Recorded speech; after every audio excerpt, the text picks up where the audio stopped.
Okay, here we go.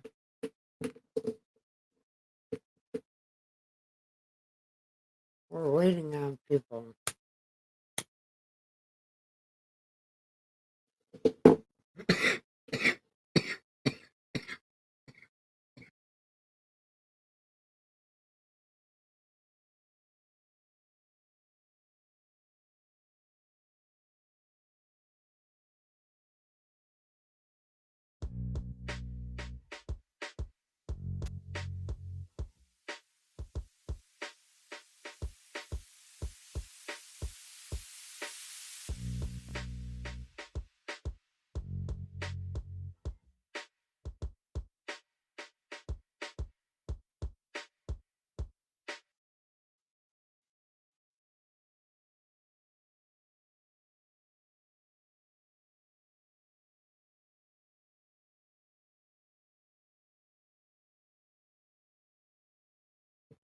Hello.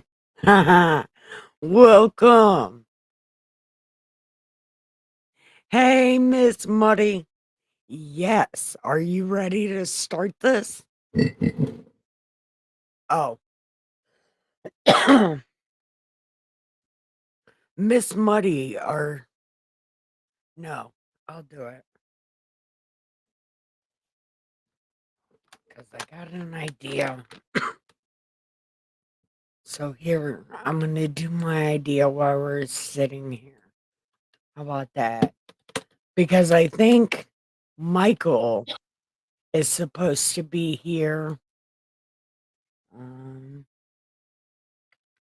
let's do, hold on, chat rules.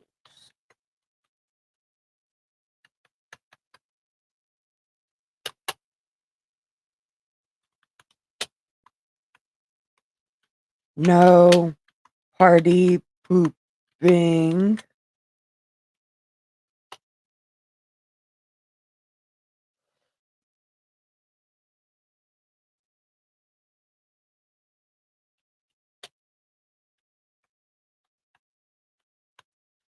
Freedom of, how do you spell speech? Speech is cool. Don't be abusive with words. There we go.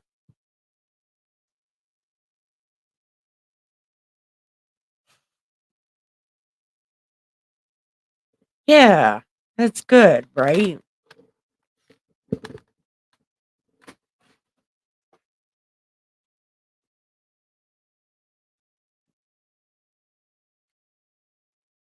There is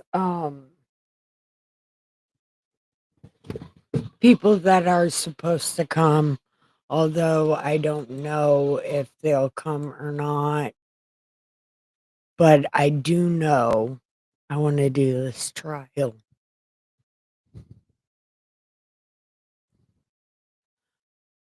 Wait. Mm.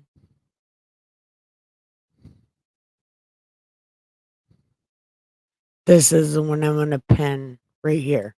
Don't be abusive with words.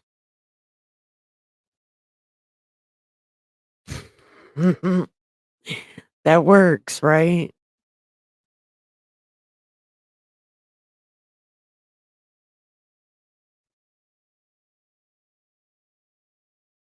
All right, Miss Muddy, are you ready? Because I am ready. We're picking up on the first witness. We are watching the Lori Daybell trial. The trial of Lori Daybell, who murdered her husband, Charles Vallow, before she murdered her children. So she is on trial for murdering her husband. Well, conspiracy to murder her husband.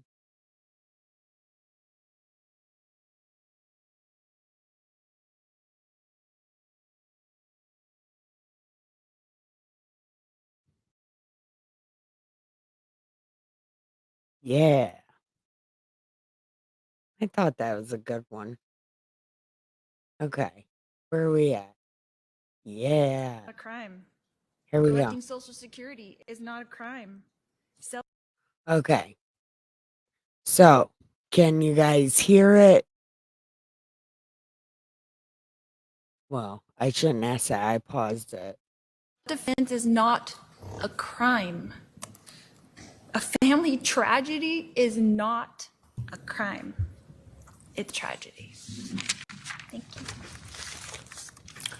I'm going to put this on 1.5 speed so we can go a little faster.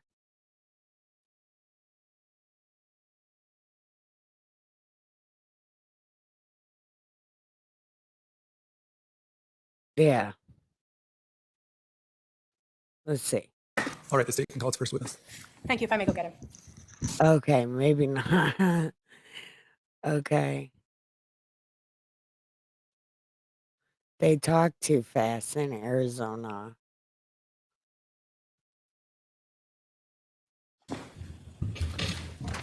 Okay.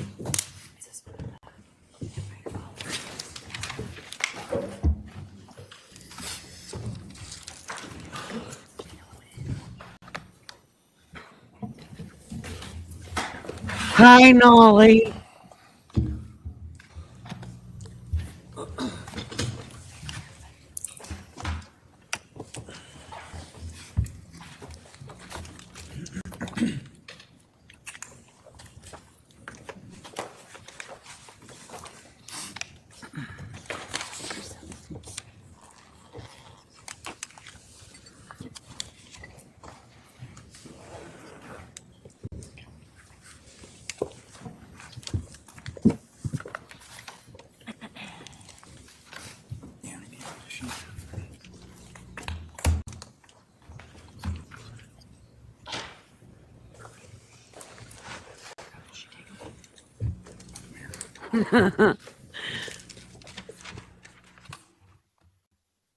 Well, she does have a new look, so Collie could work. It could be her new name.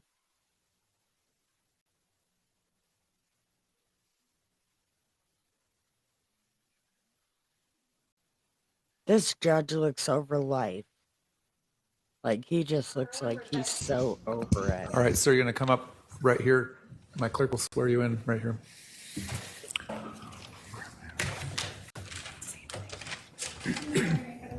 W-I-E-R-Z-B-I-C-K. And your first name? I-R-W-I. Thank you. Do you solemnly swear the testimony you're about to give will be the truth, the whole truth, and nothing but the truth, so help you God? Yes, ma'am. All right, you're going to have a seat up here.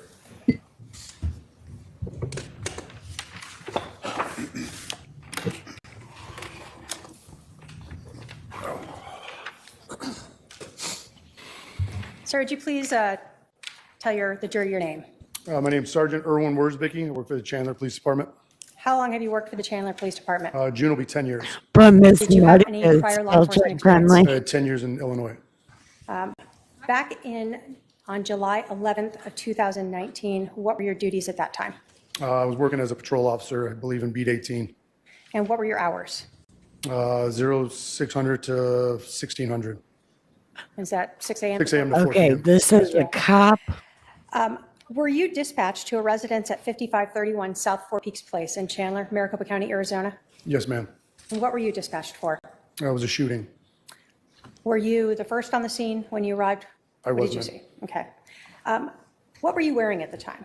I was in full patrol uniform. Does the Chandler Police Department, back then, did they have body-worn camera? They did. And can you describe where that was and how that works? I believe back then I wore it on my left shoulder.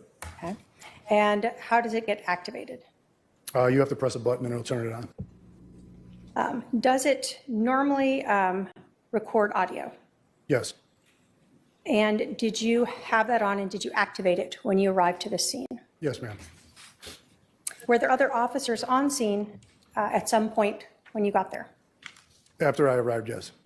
You're saying you said you need 60, so I pulled the printer to see if we could get. Sorry about that. What other officers arrived on scene? Right after I arrived, Officer Krautheim arrived.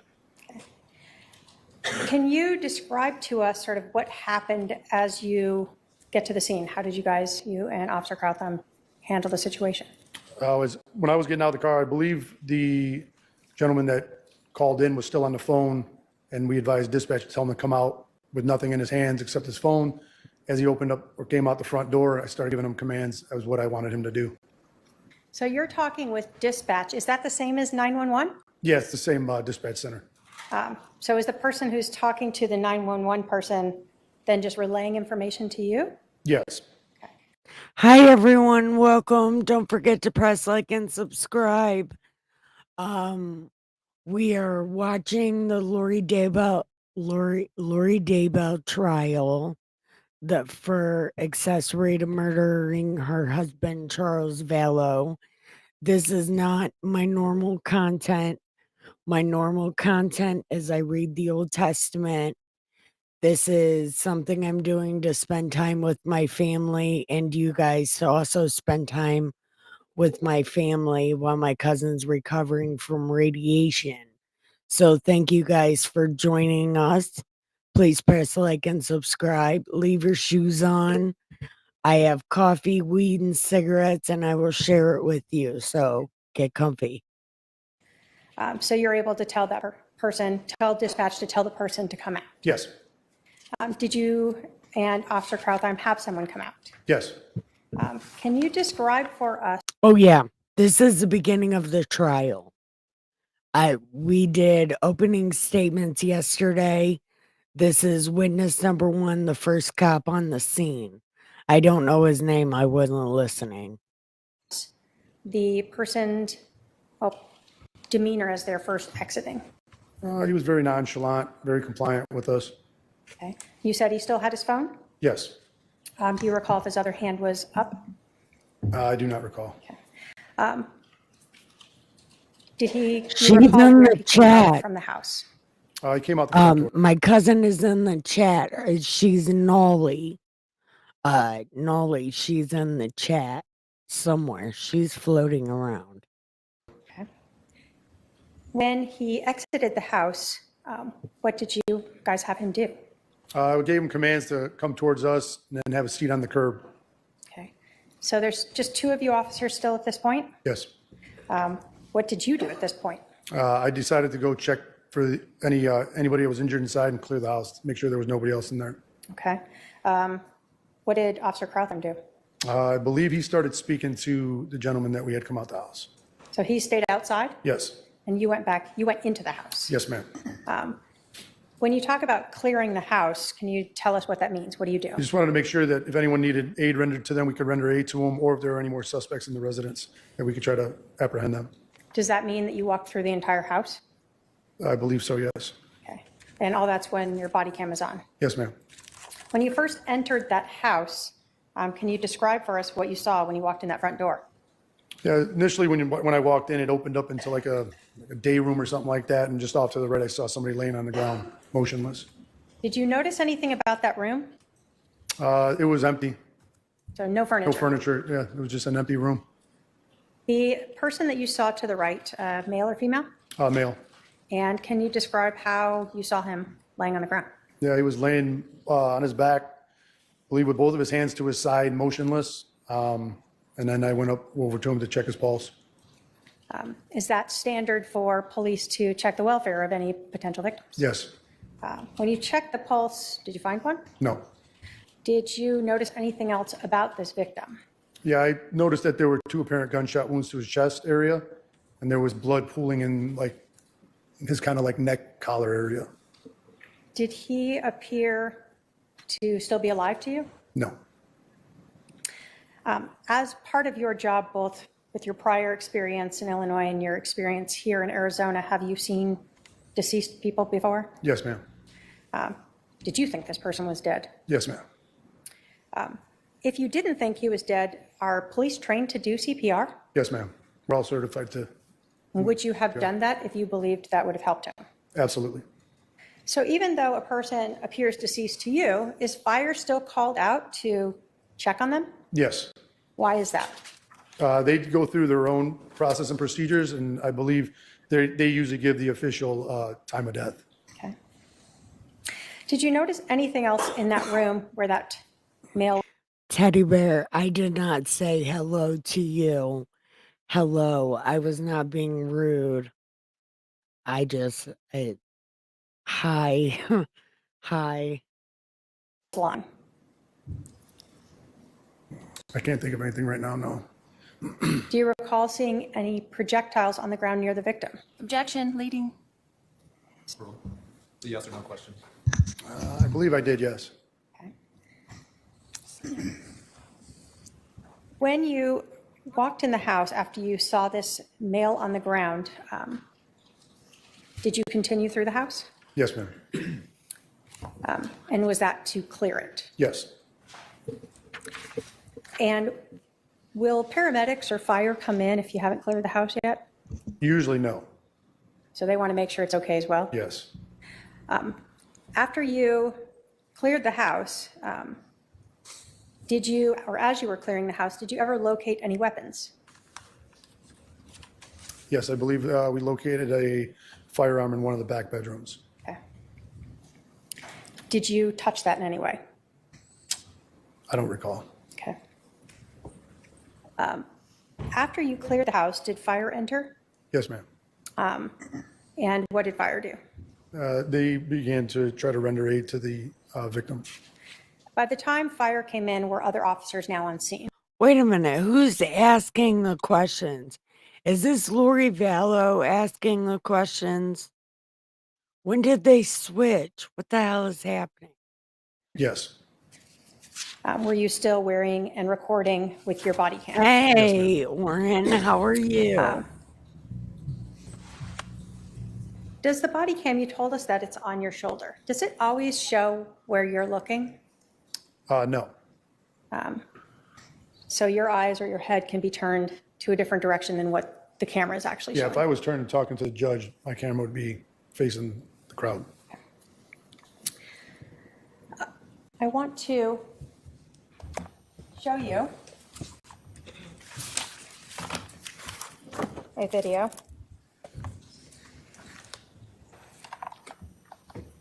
And if I can have my paralegal bring that up and Yes. have him identify it. Yeah. I didn't like watching her first trial. And if it wasn't for Miss Muddy, I wouldn't even be watching this trial. But she wanted to watch it. So I haven't watched anything on it. I don't know anything that's about to happen. So if you guys know, feel free to talk about it. So, I can cheat. And so if you could just look at that and let me know if you recognize that as your body cam minus the audio of it. Yeah, that's my body cam. Do you recognize that as you in it? Yes, ma'am. And you have previously watched that? Yes, ma'am.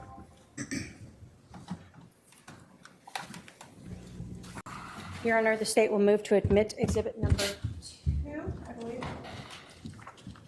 Exhibit number 2. Okay, Any so objection? prosecutor asking No the objection. question. Two's admitted. And Your Honor, if we may publish it? You may.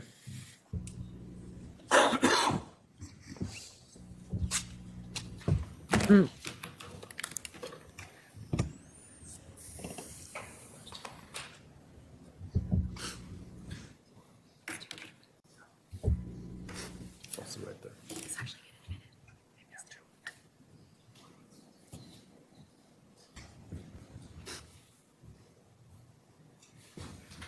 So this is the house you're walking up to, correct? Yes, ma'am. As you're talking to dispatch? Yes.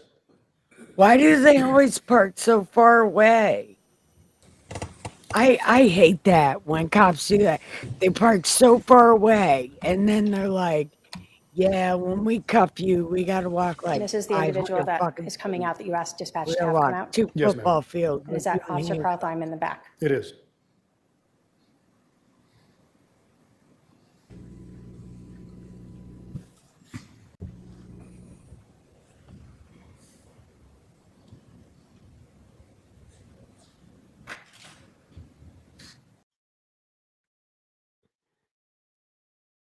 She only consented to them doing it. She does not know what happened to her children. She only knows that they were killed and buried at Chad's house. She doesn't know, well, now she knows how they died. But I still think the Tylee shit, there was more to that. Because there were text messages from him. Do you want me to turn the pain up? And how do you turn the pain up on a female? You forcibly sexy time them. And then they burned her body. Why? Because they forcibly sexy timed her, him, and her uncle. There is no reason to burn her body other than they went too far.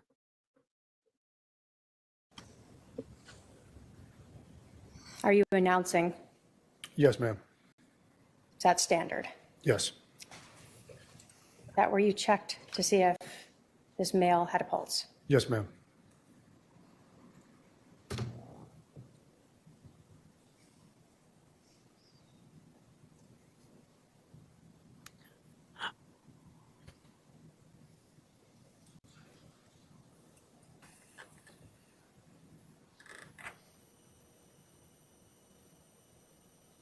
I don't always agree, but That's the postpartum weapon that you told us that you depression, found. postpartum depression is a terrible thing. It's not an excuse and not every woman has it. But if she did that and then went to the police station, she was definitely having some kind of meltdown. Because uh, specifically babies, mothers, women just don't kill unsubscribe tiny babies from God's YouTube for no reason. It's a very rare occasion you'll find a woman that killed unsubscribed a baby from God's YouTube for no reason. Yes, ma'am. Are you letting people know on your radio that you found a weapon? I believe so, yes.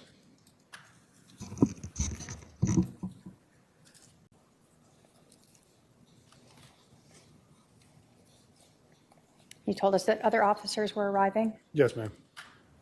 Is that what we see here? No, it's not an And is fire also excuse, starting to come in? I believe they but were right behind him, yes. it is a very valid But you continued reason. to clear the rest of the house? Yes, ma'am. Sometimes the women can't help it. Only like in certain cases, like you can tell if a mom really So what do we wanted see to, there? or if she was It just, appears that the fire is rendering can aid to tell. the victim, or attempting to. Or at least I could, because I was Were in prison you with a lot walking around of trying to find baby identification for smashers. the individual on the ground? Yes, ma'am. Were you able to ever find an identification for him? I was not. So no wallet laying Hey, around? your ex No ID in is his pocket? different. I didn't check his pockets, but no, I don't think fire found one. Let Michael, well, Ricky here in chat, his name is Michael. Let him tell you what his ex did to him like 2 months ago. Believe me, the story that he's gonna tell is fucking wild. So you're kind of talking with them to let them know who this is as well? Yes, Because they're documenting it. yes.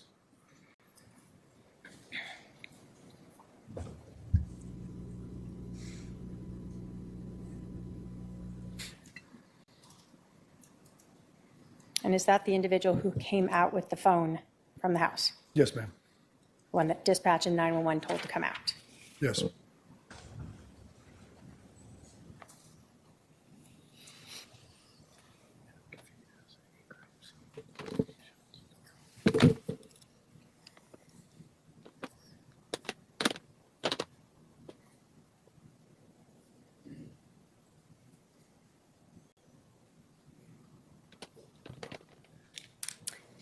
When you were interacting with him there, what was his demeanor like? He was extremely calm.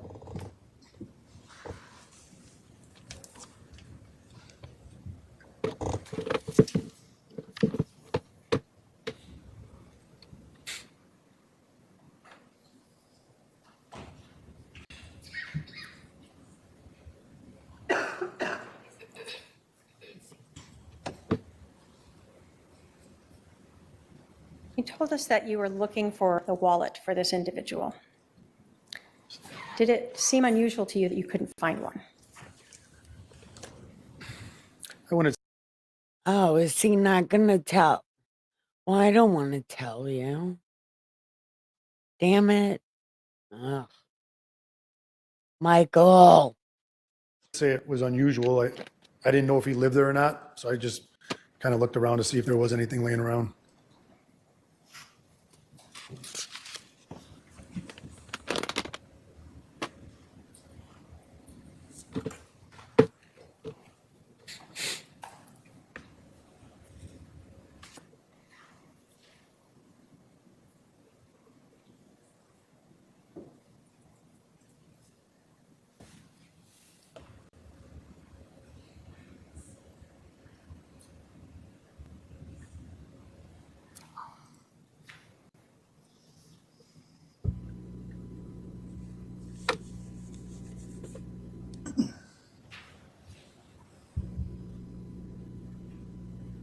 Is this you still trying to see if there's anything in the residence that might be related to that individual?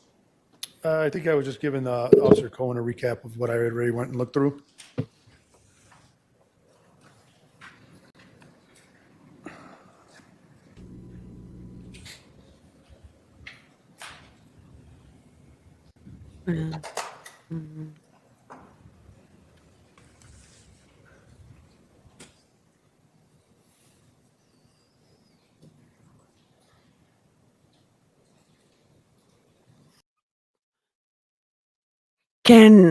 Michael, can I tell? Mm, can I say what it is? It's easier if I just say it.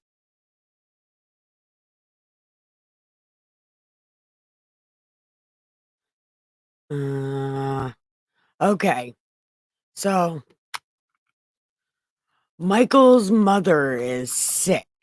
She's the one in here recovering. That's why we're doing this, to spend time with her. And the girl wanted to kick his mom and his dad out of his life. She was 7 months pregnant.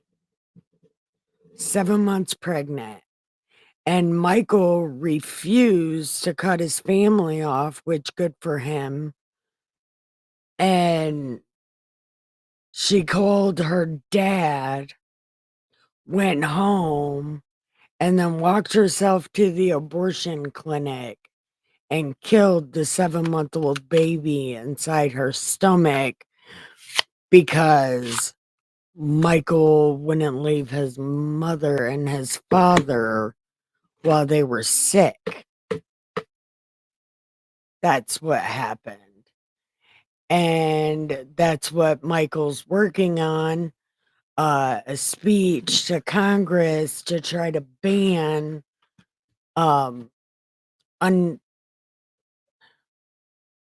unreasonable abortions.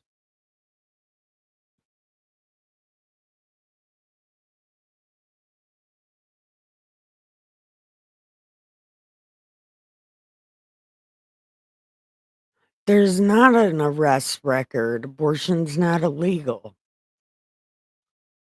What's fucked up is she got mad at him and killed his baby before it was even born because she wasn't happy with him. So he's writing letters to Congress and different state senators, and they set it up to where he could make a speech and try to get something passed where that shit is not legal or not acceptable or consequences to be had.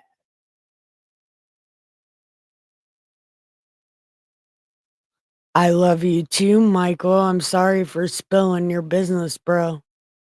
But, you know, sometimes.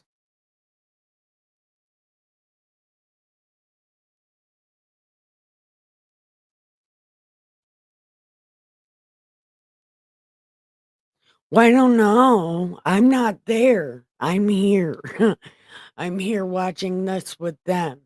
So I don't really know, but I know he's been invited to speak, and he's making a speech as we speak, and hopefully I'll be able to live stream it. But speaking of live streaming things, let's get back to what we were originally here for before I lose everybody watching me.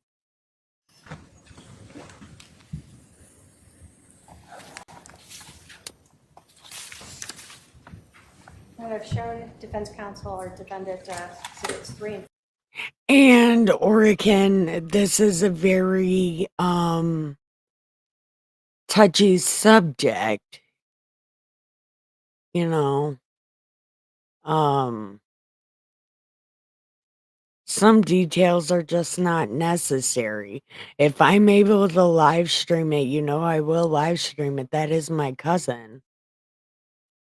4. I have a paralegal from those two up to the officer to review as well.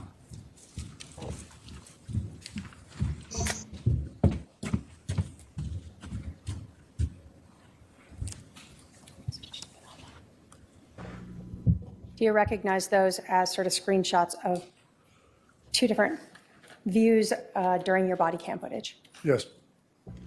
Oren is our passive aggressive uncle at our dinner table.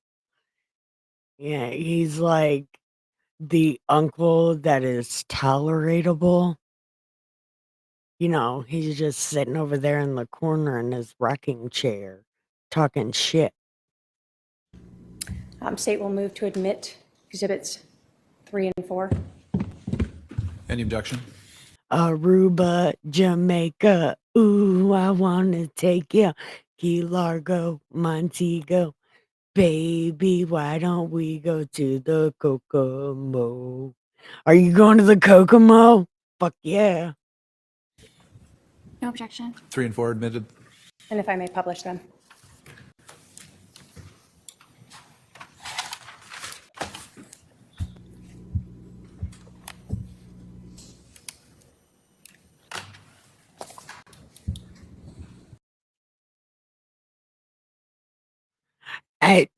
And Michael has said the same thing, and he has been muted, and he comes back as other people.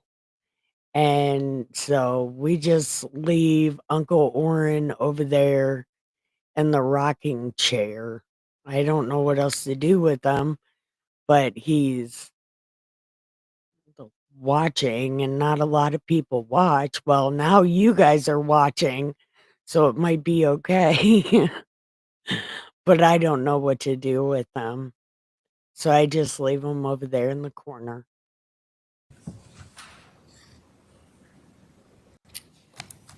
So in this photo, when you were looking at it, were you able to see here's where you are checking to see the pulse of this individual? Yes, ma'am.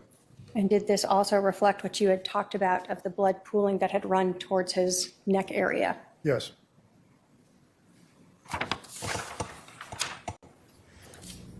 Exhibit 4. Is this sort of when we first see you walk back in and we see fire working on the individual? Yes.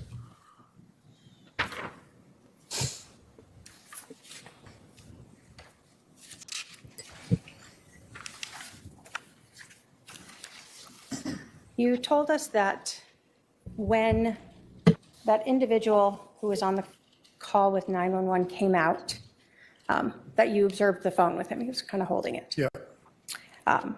Did you ever see any other phone in the house as you were looking around? Anything obvious laying around? I don't recall, no. I don't believe I did. No phone on the ground near the deceased male? Not that I recall, no. After you had cleared the house, allowed fire to enter, and other officers were arriving, were you tasked with going out to put up some crime scene tape? Yes, ma'am. What does that mean? It's just tape that keeps the general public out, keeps the media out, so we have a secure scene, and it doesn't get tainted by anybody or anything. So that included both the house and some of the street. Yes, ma'am. Did that sort of end your involvement? I wonder where Yes. Drunken Thank you. Wizard I have no is. questions. His All right, name is cross-examination. CNA Productions, but he goes by Drunken Wizard mostly because I call him that. But he should be here soon. Hopefully. It's Sergeant Worsbicky, is that correct? Yes, ma'am. I like to get that right. Okay. You said that the individual exiting the house was nonchalant. Is that correct? I don't know if I used those words, but he seemed very calm, yes. Very calm. Yes. Is that the same thing to you as nonchalant? I wouldn't Yeah, use the we word, told but him I'd it say he was looked very passive calm, aggressive unbothered. yesterday. Yeah, we said that you're passive aggressive. Yeah, we said that yesterday before he got banned. And then, yeah, CNA Productions he's a cool guy. He's my favorite Drunken Wizard. But Oren, well, then why are you watching me? And why did you and all of your multiple personalities subscribe to my YouTube? That's silly. And Teddy's right. It's good to go touch grass. You know, just don't bite your elbow walking into traffic, trying to touch grass. But you said nonchalant a minute ago. I don't recall saying that. Okay. Does everyone act the same in a stressful situation that you've experienced? No? Are you qualified to give someone a psychological evaluation? No, No.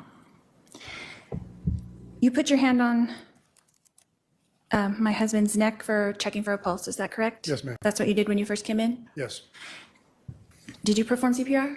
no, No. Why not? because it was apparent to me that he You were was deceased. blocked. And that's not so your protocol? funny. To what? To perform CPR It's until 'cause you fire call comes in? them Not if it's going passive to make it even worse because aggressive. they had And apparent did you gunshots in say his chest. your name? Firefly. What do you mean by that? Yeah. If I start pumping on that's his a chest, cool it's going name. to start spewing blood out of his chest even at a more rapid pace. So when the 911 operator was telling my brother to do that, that same thing would happen? All depends on when the call came into dispatch. But I'm saying if you're doing CPR on someone with a gunshot wound in the chest, on the chest. Could, yes. Yeah. Okay.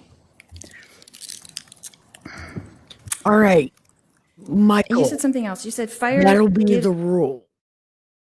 If two or more people complain about a chatter, if two or more people say, "Hey, this guy," then we'll go ahead and boot him that way, because that's a fair way to do it. It's not just me getting butt sore and kicking somebody out. So if two or more people say something, then we'll boot them. Because that's a fair way to do it. Right? That's fair.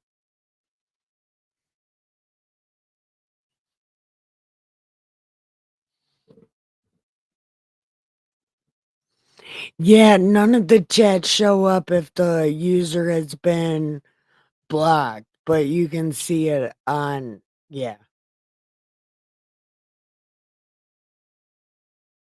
His official time of death. Is But don't worry, he'll be back as one of his other personalities.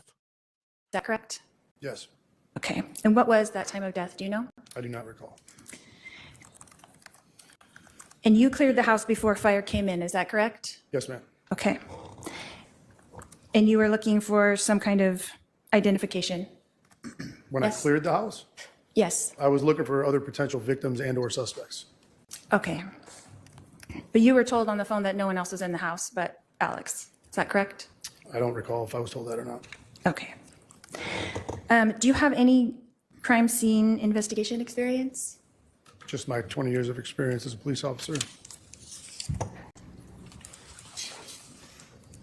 Thank And you. you said something about, and this is just for me to understand, you said something about the casings being to the left of him or to the right of him? I didn't say they were to the left or to the right. Oh, did you say west or east? No. Sorry, that was my interpretation. Can you tell me what the weapon was that you found? It was a handgun. Was it a 45? Don't recall. Okay. Could you tell what direction the bullet came from? Based off the way the body was laying, I could assume it came from where his feet were at. Near the feet? Did you see the projectile that was in the baseboard? I don't recall if I saw that or not.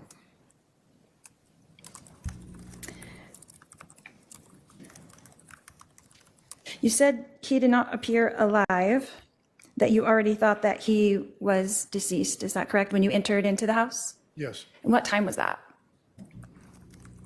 I believe I was dispatched to the call at 8:41. So I mean, if I was going to make a guess on what time I walked into the house, I would say I was probably at the residence within 10 minutes.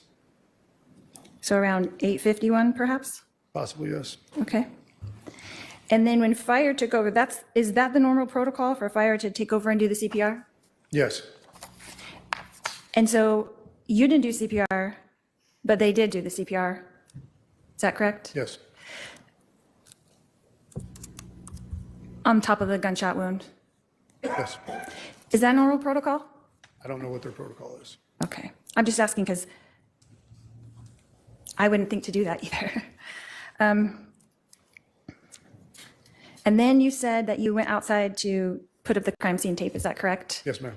So after you cleared the house, you left and went to the front yard? Yes. And then you were there for how long at the residence before you left? I couldn't give you a time. Did you stay for a while, or was that the end of your job there? I don't recall. It was a long time ago. I have no idea how long I was actually on scene for. And who is your direct supervisor? I believe that day it was Sergeant Nocella. I'm sorry, what was the last name? Nocella? Okay. And what contact did you have with Detective Moffett that day? I don't know if I had any with him on scene. Okay, what about Detective England, perhaps? I may have briefly spoke to her while I was on scene. Okay, 1 time, 2 times, 3 times? I couldn't tell you a number. Okay. And then when you have to report to your superior before you left the scene? He was on scene, I would imagine. Nocella? Is Yes. that what you said? Okay. And then you don't know what time you left, but you arrived at approximately 8:51? Give or take, yes. And then did you see me arrive at the scene? I think as I was leaving, yes. So approximately around the time that I arrived, you were leaving? I don't know if I left when you arrived, but I was on my way out of the crime scene as far as I know. Okay. And then you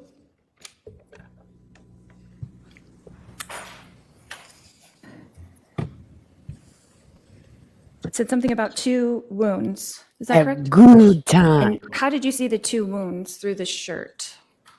This was an observation that I made when She I saw him thinks laying on the she's ground. doing something. So did She thinks she's doing something. She's getting it. you see 2 holes in the shirt? I'm not sure exactly what I saw when I was there, but I could see that there were 2 apparent gunshot wounds to his chest. And then I'm sure, well, I won't speak for you. So when they began CPR, they did open his shirt. Is that correct? I have no idea. Because when you walked by, his shirt was open. Objection to question. Yeah, please ask questions only. Did you discuss this case with Sergeant Nocella? I don't believe so. I would imagine he was on scene and he got briefed by the detectives. He got briefed by the detectives? Is that what you In said? fact, I would imagine, yes. Okay. And then have you spoken to the case agent on this case? How many times would you say? Who's the case agent? Oh, Detective Duncan, it's my Detective understanding. Duncan? I mean, I've spoken to him many times in my career. Regarding this case, how many times do you think you've spoken to Detective Duncan? I couldn't even put a number on it. I would That's say a very few. stupid answer. Very few? Like, how many would you guess? I would say maybe 5 times. 5 times. Thank you. And would that be in-person kind of discussions or?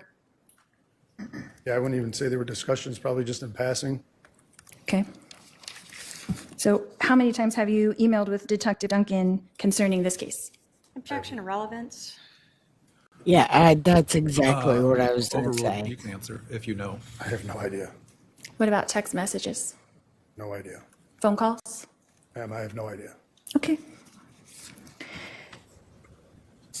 And your report that you wrote about this, Yeah. about how long after the incident did you make your report? I was done by the end of my work shift at 4 o'clock. And then did you ever make any revisions to that report? I don't believe so.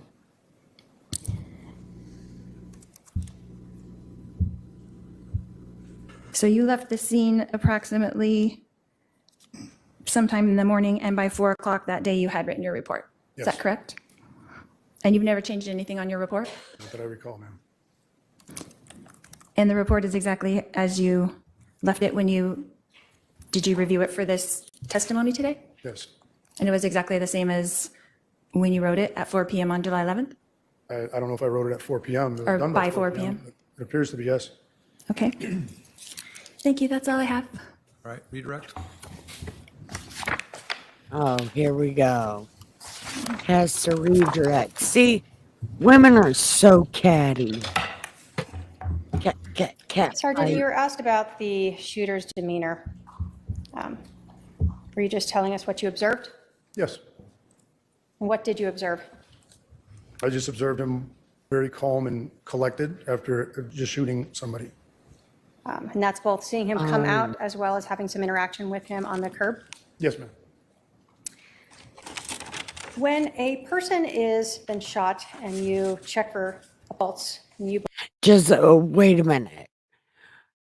Any other time somebody shoots somebody and they're fucking freaking out about it, like, well, he wasn't acting like someone normal who shot somebody. He was freaking out.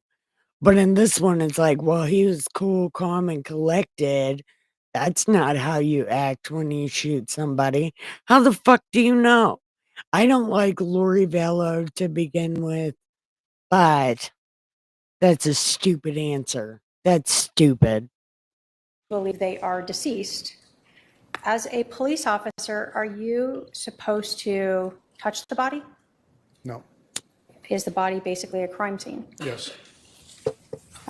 Based upon your training and experience, did you believe that the victim was deceased? Yes, ma'am. Do fire have EKG, heart monitors, and things that they use to determine if maybe you missed a pulse? Yes, ma'am. When you talked about giving CPR, if an individual is now a crime scene, would giving CPR to that deceased person change the crime scene? Yes. And so as someone who believed the person was deceased, you did not want to modify or change the crime? I heard that she goes wild. Maybe day 2, she goes wild on the prosecutor. scene? Correct. You were asked about the gun. Is the gun part of the crime scene? Yes. Were you responsible for processing the crime scene? No. Why didn't you go in there and pick it up and start handling it? Because I didn't want to alter where it was laying when he got done using it. You were asked a lot about when 911 was called, when you were dispatched. This was a few years ago, Several, yes. 2019. Yes, ma'am. Is there something called a CAD report that documents when 911 was called, when you were dispatched, when you arrived, and even when you left? Yes, ma'am. Would looking at the CAD report help refresh your recollection as to when those events occurred? Yes. If I may have my paralegal provide me with a copy of the CAD report.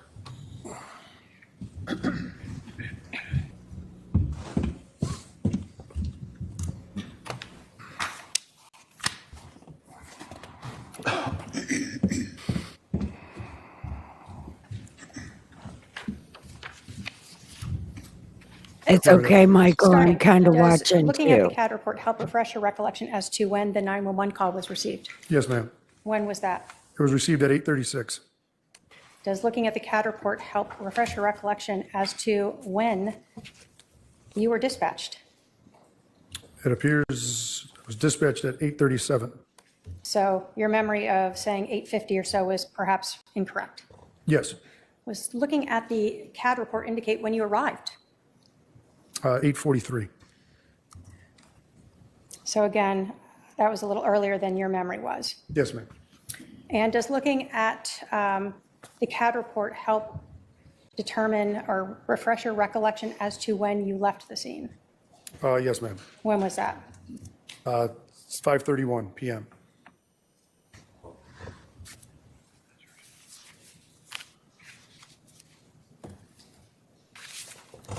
That guy's As a got police big officer who muscles. is one of the first on scene, do you provide briefing or information to your sergeant or the detectives on He's not very attractive, but I would definitely go to his gun show for sure. scene as to what you saw, observed, and did? If they ask me directly, yes, somebody will brief them that's on scene. But you have to provide somebody that information to then provide to the detectives? Yes. Why is it done that way? Because usually a supervisor is going to want to know what's going on and what we did, just so the detectives know exactly what they're walking into. So for instance, if you had had to move the gun, they would want to know that, right? Yes, Or if you had moved the body, they would want to know that too, right? yes, And if you had found any evidence, would they want to know that as well? absolutely. And so is that what you would have to do that day when you are speaking to sergeant or detectives? Yes. I have no other questions, Your Honor. Does any member of the jury have a question for this witness? If so, please write it on the provided form. Wow. Nobody even talked about that. The jury can ask questions this trial. Oh, that's fucking wild. I've only seen that in one other trial where the jury could ask questions. And what the fuck trial was that? I don't remember, but that's wild. Miss Muddy, you're keeping secrets. I'm not seeing any questions come down. You can step down, sir. All right, state can call its next witness. Thank you. And if I may go get.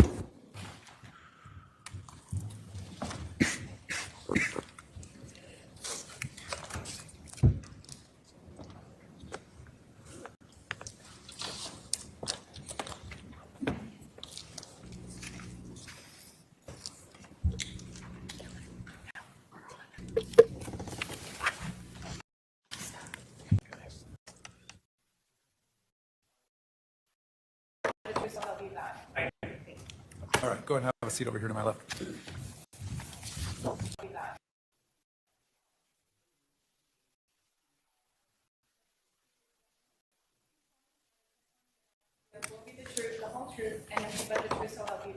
Why didn't it say Go their ahead and have a seat over here to my name? left.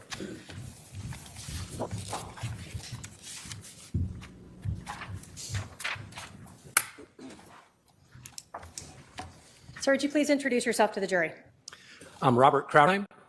And where do you currently work?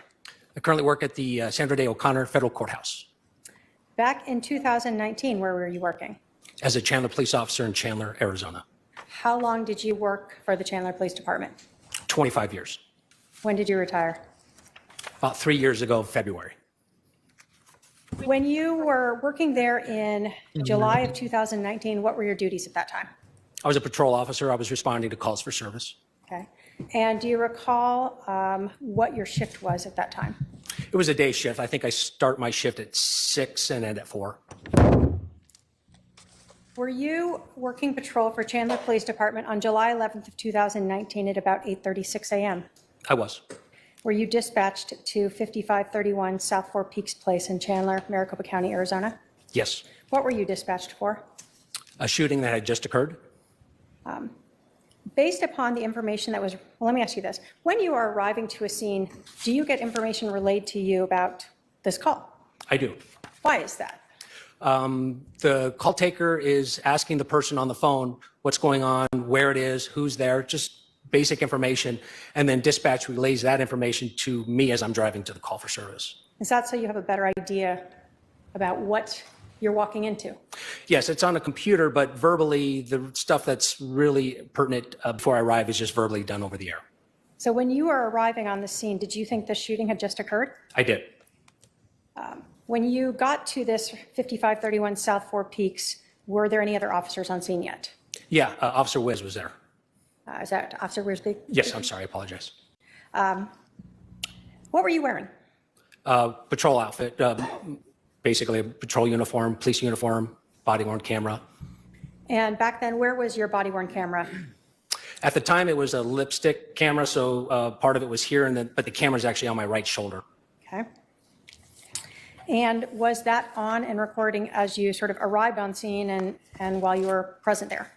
Yeah, I started recording while I was driving there. Okay. When you arrived, did you know whether or not the 911 caller was still on the phone? Yeah, she was still on the phone. And when you were talking with dispatch, did you arrange to have this person come out, or did Officer Wiersbe do that? Yes, dispatch advised him to come out of the home without anything and hands up in the air. That's kind of standard. And did he comply with that? He did. What exit did he come out of? Out the front door. Okay. Can you describe sort of his appearance and demeanor as you observed him coming out of the house? His clothes were clean. He was calm, not emotional at all. Different than what I would have anticipated. When he first exited, did you notice any injuries to him? He was I'll be holding, right back one it was second. a white rag at the time. It was just kind of red and white. He was holding on the back of his head When he first exited or later? as he's coming out of the house. Did you notice any difficulty walking or talking when you first had contact with him? No, Any difficulty sitting or standing? no, Did you learn the name of this person? I did. What was his name? Alex Cox. Did you observe him sweating at all when he first came out? No, Any type of jitters? no, Any uneven or broken voice as he's talking to you? no, At some point, did you notice an injury to him? I did. And where was it? On the back of his head, towards his right side. And what did you see? I articulated my written report as about an inch laceration, a small like knot, and it was bleeding a little bit.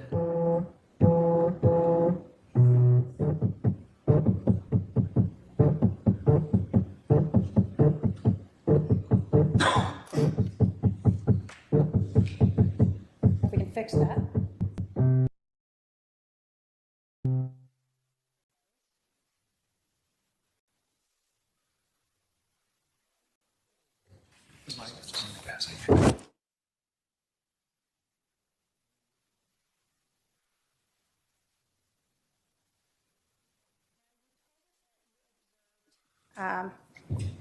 Alex Cox patting or rubbing the back of his head with some sort of rag or paper towel. Yes, Without going into what was said, did you talk with him? I did. Did you offer him medical treatment? I did. Did he ask for medical treatment? He did not. Was there anything about his talking with you or actions that made you concerned that you thought you should override that? Yes. Let me make sure you understood. Was there anything about what you observed with Alex Cox talking or his ability to move that made you think you should override his decision to not get treatment, and you thought, oh, he better get treatment, he's so bad off? Oh, zero, none. At some point while you were talking with Alex Cox, did you see a female and a teenager show up at the scene? I did. And did you eventually go speak with those two? I did. Where did you speak with them? Just on the other side of the street, they had parked right across from the house. Did you speak with the adult female? I did. Did you ask for a driver's license to identify her? I did. And who was that person? Lori Vallow. Do you see Lori Vallow in the courtroom today? I do. Can you point her out and tell us what she is wearing for the record? She's at the defense table wearing a white shirt underneath looks like a black jacket. Your Honor, may the record reflect the witnesses identified the defendant. Shall. When you went to speak with Lori Vallow, did you know that the deceased person in the house was her husband? I did. When you went to speak with Lori Vallow, did you ask her whether or not the individual inside her husband lived there? I did not ask her that. Can you describe She just said, did the man live inside Charles Vallow? Is that what she just said? All right, hold on. the defendant? Shall. When you went to speak with Lori Vallow, did you know that the deceased person in the house was her husband? I did. When you went to speak with Lori Vallow, did you ask her whether or not the individual inside her husband lived there? I did not The individual inside her husband. What the hell? ask her that. Can you describe for us Lori Vallow's demeanor as you were interacting with her? Calm, nonchalant, just kind of a matter of fact, just talking to me as I'm talking to you now. When you went to speak with Lori Vallow, can you tell us approximately how many police cars were parked around there? Well, I don't know either myself. I know there was at least mine and Officer Wiz's. There was a fire truck there. I think there was an ambulance there, and I think there may have been another police car. I can't remember, but there was a lot of emergency vehicles just near the home itself. And was her brother Alex Cox sitting sort of in view of her? Literally across the street, like the desk of the prosecutor would be her car. This is the street, and I had Alex seated around the sidewalk. When she first arrived, did she actually walk up to where you were with Alex Cox? Yes, she did. And you asked her to go back to the other side of the street? I did. Did she ever ask you how her brother was doing? No. Did she ever ask you if her brother needed medical attention from being hit by a bat? No.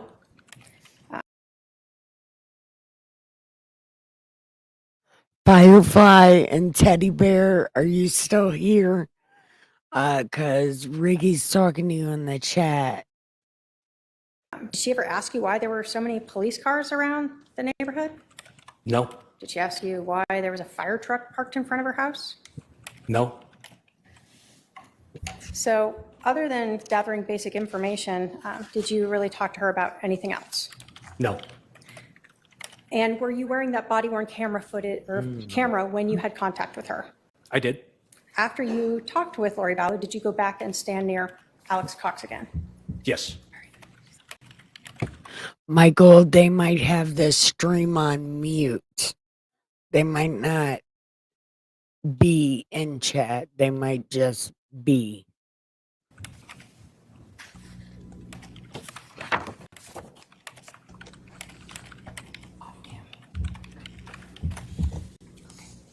If I can have my paralegal go up and show him exhibit number 1.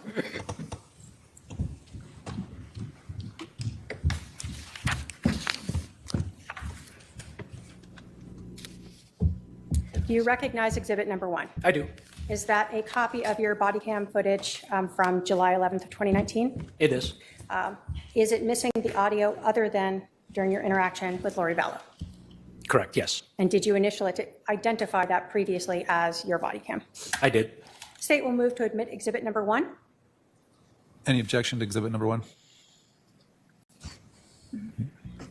Any No objection to No objection. exhibit 1's admitted? And if we could publish it. Go ahead.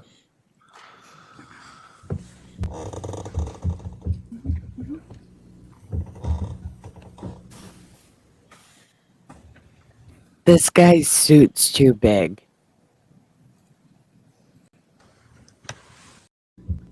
Was your camera flipped upside down initially? Correct.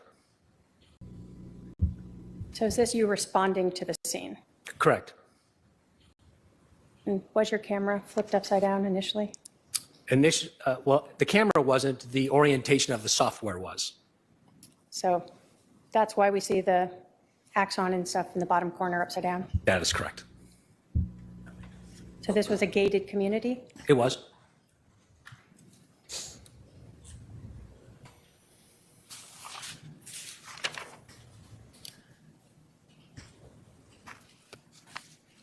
Yeah, I figured they had me on mute in the background because I have to do that sometimes. I gotta mute the browser.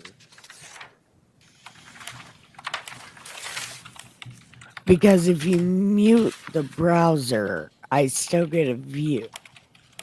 But I think if you mute the YouTube, I no longer get a view. I don't know, it's something like that.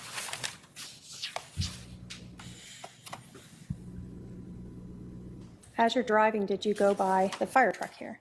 I did. And is it standard for fire to stage a little ways away from the scene when it's a shooting? Yes. Why is that? So they could respond quickly. Do they want you to clear the residence first before they show up? Yeah, it needs to be safe for the firemen. We had to make sure there's no one else in the house that was armed or in the area. And as you're arriving, is the person, the shooter, still inside the house? I can't recollect. I think he was at the door right now or just coming out to the door. Why did you pull your weapon? I was just told somebody killed somebody. So yeah, for my safety, I wanted to make sure I rendered him safe before I put my gun away. It was a threat to me. So when he came out, he had both his hands up in the air? So at that point, nothing touching his head yet, no. Correct. Now, did you stay out with him while Officer Wierzbicki went inside? I did. So what do you think so far, Miss Muddy? While you're talking with him during this whole time, at this point, he still hasn't brought anything out to try to place on his injury. Correct. Yeah, but he's not on trial. What does that have to do with her?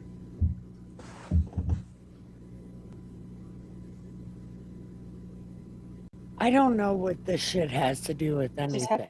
He did. When he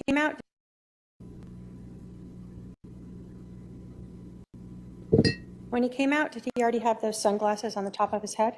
He did.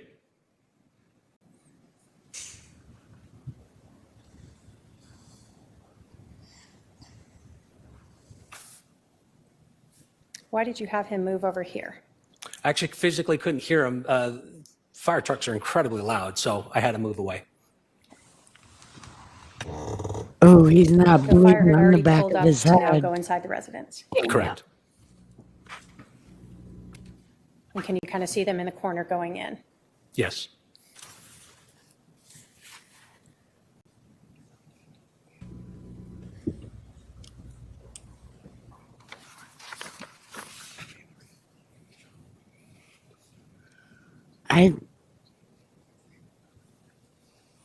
Yeah, I kind of want to skip this Did you learn shit whose too. truck that but was in the driveway?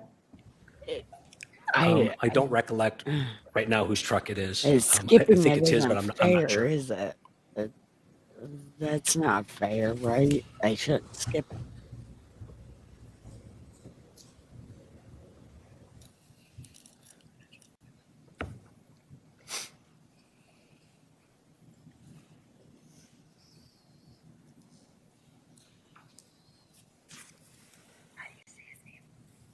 Whoever is whispering does not know how to whisper.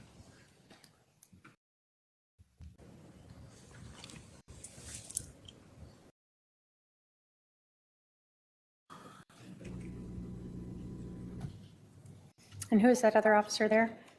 That's Officer Wierzbicki. Sorry, I've been calling him Wiz since I've known him. Shorter.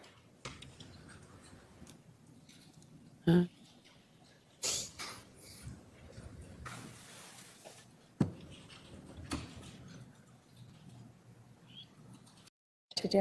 Oh, absolutely. My head's on kind of a swivel. I'm always kind of looking around like people just walk up to you and ask you what's going on. And you got to make sure no one's going to walk up to the house. So you just try to keep it as pristine as you can.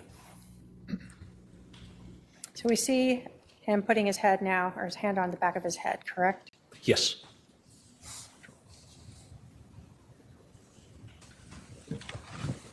And you indicated there's a fire truck there. You asked him if he wanted any medical attention, I did. and he declined it. He refused.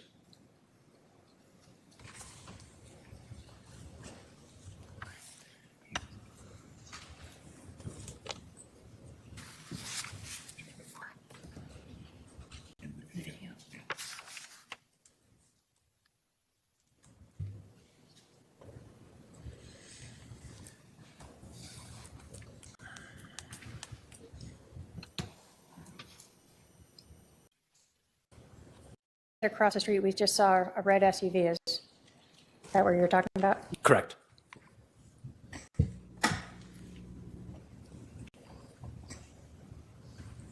So at this point, did you know the name of the individual inside the residence? Yes. She's really Who is bad that? Charles Vallow. at whispering. And did you at this point understand who that woman was that walked up? Yes. And who did you believe she was? His wife.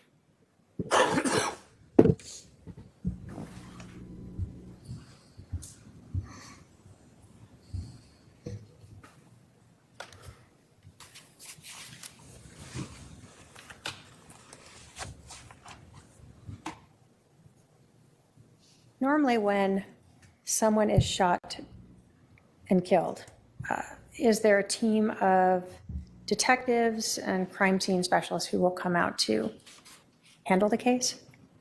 Yes. And are you, as patrol officer, sort of stuck with taking care of it until they arrive?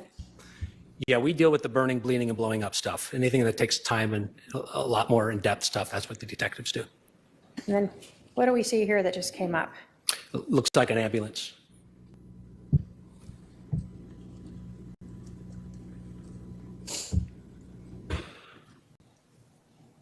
You told us that you understood when you were arriving that this shooting had just happened.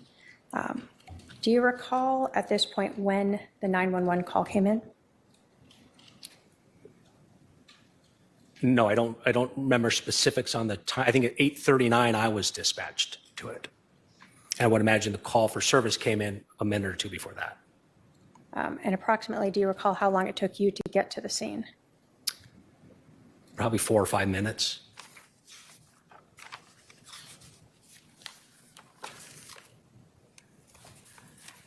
We see more people walking up. Are you trying to stop the contamination of the scene by having more people walk in there? Yes, I told the firemen kind of what was maybe in the house, and Officer Wiz was already in the house, and so we were just trying to control how many firemen went into the house. So when you're the first on scene, are you trying to have the least number of people go in there as possible? Yes, Are you trying to not touch anything that's not necessary to be touched? correct, yes. Obviously, Isn't if this fire's the going to work on a prosecutor still person, doing the they're going trial? to have to contaminate it somewhat. Yes.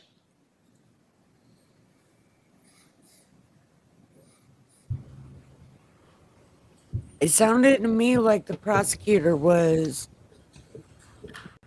Damn it. I'm so confused now. I don't know.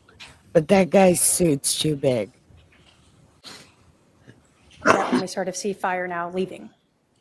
Oh, yeah, it's still I the couldn't, prosecutor. just from recollection, I couldn't answer that.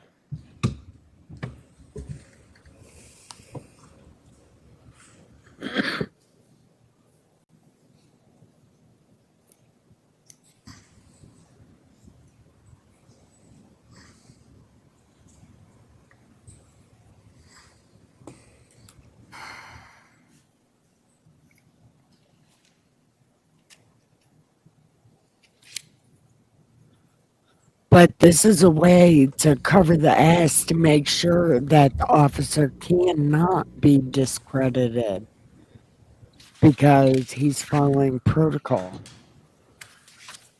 You Like, see something in Officer Becky's hand. Is that the crime scene tape? Yes. We do a inner and then an outer perimeter.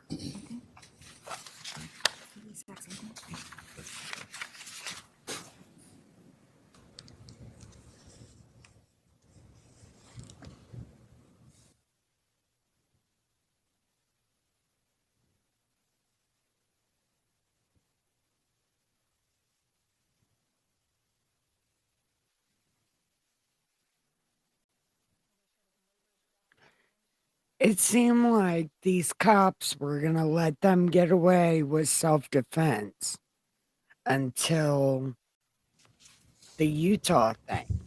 And when the Utah thing happened, they had no choice but to like reopen it. I don't know.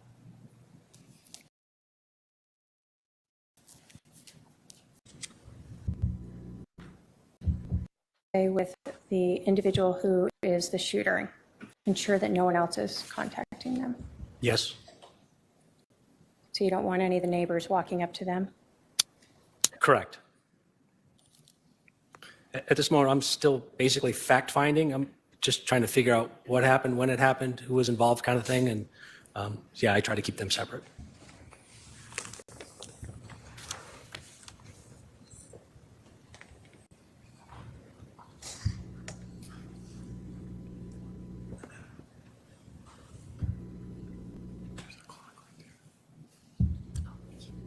At some point, do sergeants and others start arriving on scene? Yes, that's my Sergeant Nacella. They wouldn't have charged her because she is a suburban wife in a gated community. They would have let her go. That is what you call white privilege. When you have a scene like this where detectives are going to be called out, do all the different patrol officers provide their information that could be relevant to one person who can then brief the detectives? Yes, I briefed my supervisor to let him know from my point of view what I know and what I was told. And then at some point, I think he would disseminate that to the detectives. Okay. So is this you kind of telling him at this point what you've learned? Yes, They Can really we also see did what let the body her camera go. looks like Yes, on the shoulder there? they would have let her go because she's a suburban wife in a gated community.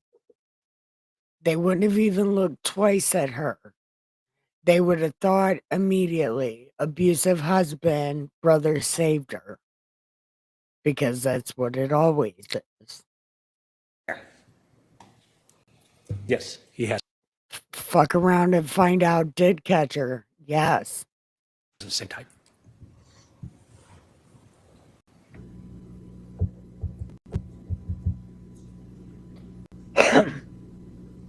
What made you decide that you needed to go over and talk to Lori Vallow? Again, it's fact-finding, really. It's who are you? And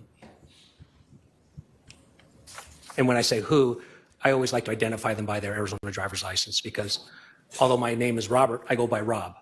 So I don't want to assume her name is just Lori. It could be something specifically or longer. So I usually ask people for identification. And that's so you can put that into your report appropriately. Correct. So we saw the ambulance leave. That means they didn't transport him. Correct. Yes. Absolutely. Did you Yep. learn that you actually couldn't cordon off this area the way you had initially thought because there was only one way out? That is correct. We initially, as you can see, cordoned off part of the road so anybody couldn't just drive up What to does us. the O We later mean learned that's the in only way that part of the HOA? neighborhood could actually exit the neighborhood. So we had to change the tape a little bit. And then we see fire leave here as well. So now it's just police basically at the scene. A police and I think a crime scene technician.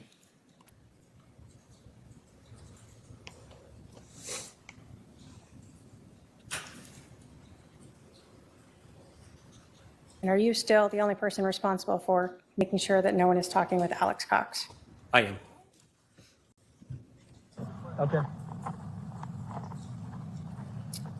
Is this where you go over to speak with Ms. Vallow? Yes. Gotcha. Okay. You guys know. You could turn up the volume. Oh, look at her chubby little self. Yeah, flash the world, little baby. Thank you. Man, look at her fat little self. She looks so angry. R.I. What does your middle initial stand for? Noreen. N-O. V-A-L-L. Owners, number for you, Lori? homeowner association. Yeah, 755? okay. Thank you.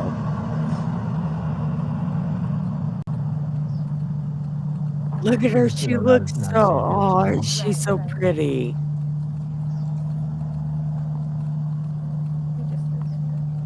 Gotcha. How long have you guys lived here? How long have you lived here? Like 3 weeks. Oh, geez. Yeah, okay. That's why the neighbors took us. Gotcha. Like, hi neighbor, sorry. Are you working at all? No. Okay. And you're still about 5'6", and 20?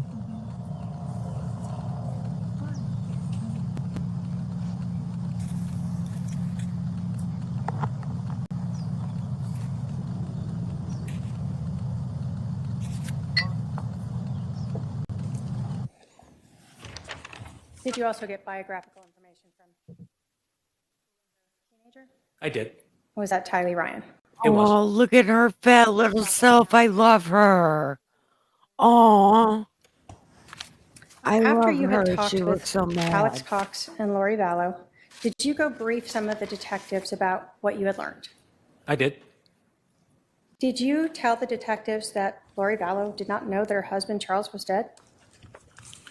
I told them that I did not advise her of such. Okay. Did you believe that she did not know that her husband was dead? I The did. HOA Why is did you ran believe by that? Democrats. Well, That's I was my under the understanding that speculation. this I'm just sticking happened. to it. She just arrived back on scene, and I did not advise her of what happened in the house.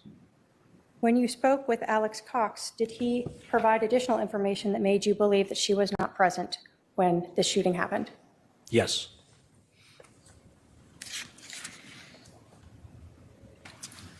After you advised the detectives of this, did you then return and remain with Alex Cox and for a significant additional period of time? Yes. Were you eventually asked to transport him to the police station? I was. Can you describe his demeanor during the transport? Calm. Didn't ask, we just talked about things not related to this at all, just a conversation between like me and you, just normal, average tone, calm. And did you stay with him at the police station until a detective arrived? Yes, Did that end your involvement in this case? it did. I have no further questions. All right, cross-examination. Here we go. Lori's turn.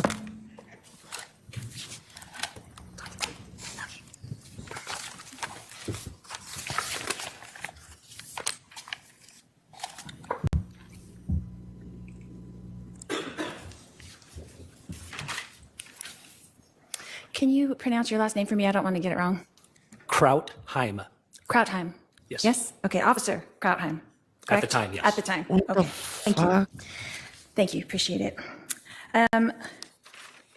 You mentioned about Alex being calm when he exited the house. Is that correct? Yes, And then you were advised that he had told the 911 operator that he composed himself and then called 911. Is that correct? I don't remember the compose himself, but I think he did. But you stated in your report that Alex was very calm throughout the entire time talking with him, correct? Yes, Okay. And the scene itself, was it chaotic? no, Were people running around screaming? no, Were people running in and out of the front door? no.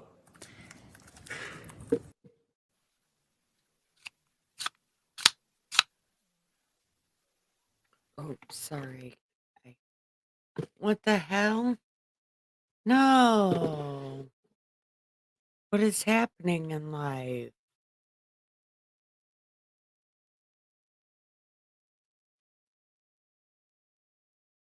Why did it just...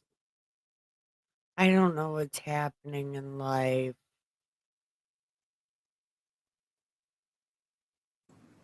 And then manage the people that walk.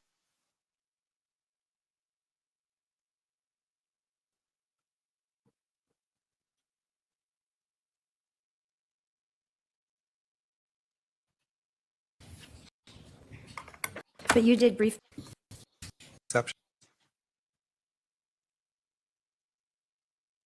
correct? Yes. Just a couple more things. You mentioned that you briefed the detectives. Is that correct? Yes. And what did you tell them in that briefing? Objection, hearsay. Sustained. Are his statements hearsay as well? Your I Honor? don't. Any out of court statement is hearsay unless there's an exception or it's non-hearsay under the rules. So yes, his out of court statements are hearsay. Go ahead. Technically, he's not allowed to do that. Technically.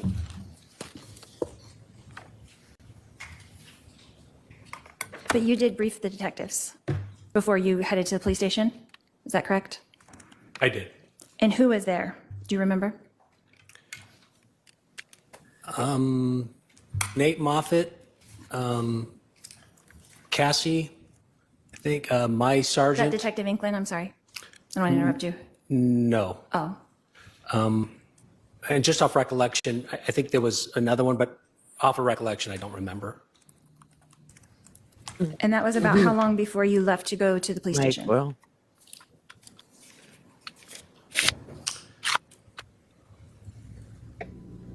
10 minutes, maybe? And how long do you think you were speaking with them? Under a minute. Under a minute Yes. for the briefing? Yes.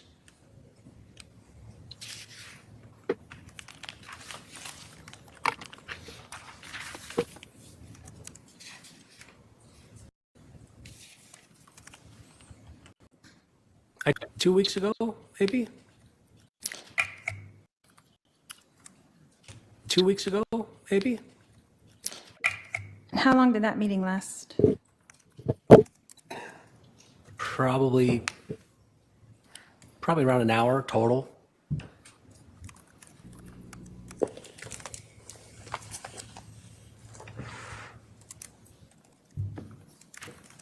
do you guys think? Did you review this report before you came to testify today as well?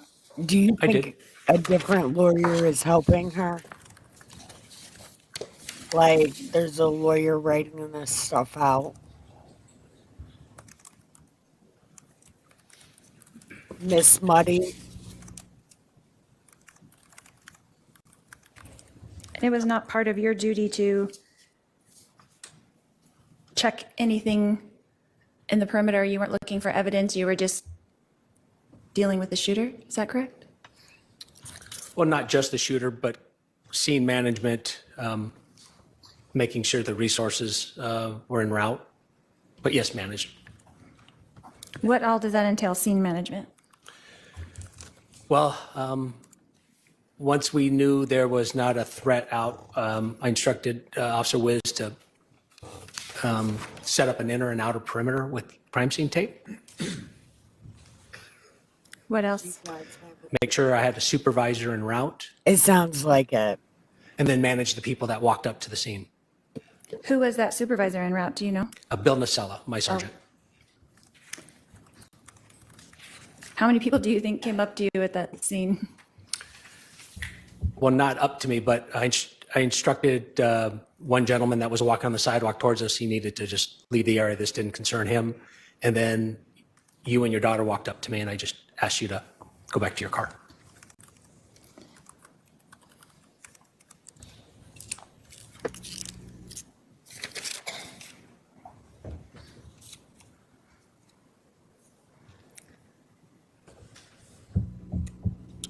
Did you have any conversations with your supervisor when he arrived? I did. When was that? At some point between me arriving on scene and me leaving the scene. Closer to arriving or closer to leaving? Maybe. Chocolate milkshake says about halftime. Okay. How long do you think that conversation was? Well, you saw it on the body Did worn he camera, say so chocolate a minute, milkshakes? minute and a half maybe. Wait a minute. And he was just, Did he say chocolate milkshakes? I don't know what the fuck just happened, but I'm pretty sure he said a chocolate milkshake.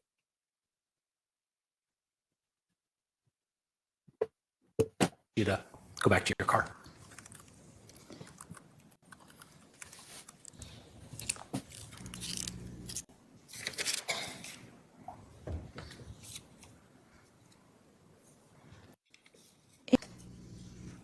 When was that?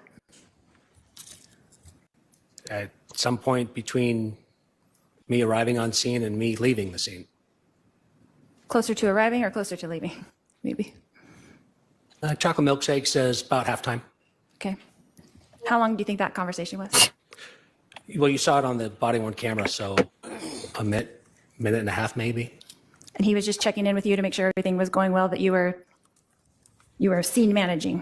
Is that correct? Objection, relevance. And hearsay. Well, overruled, he can answer.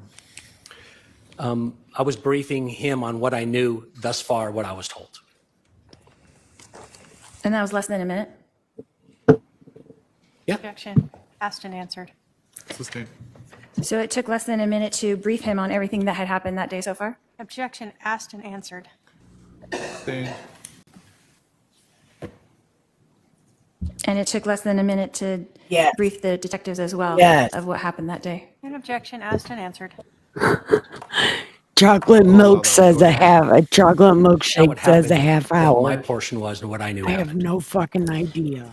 So what you wrote in your report, basically, what you were told. Is that correct? Yes. Chocolate. So it took you 3 pages to write what you were told, but it took you less than a minute to discuss that with the detectives? Half Is the that correct? milkshake. Yes. Oh, I wonder what. Okay. That's a different saying. Half a milkshake. That's like 2 jiggles of a jackrabbit's ass. That's really quick.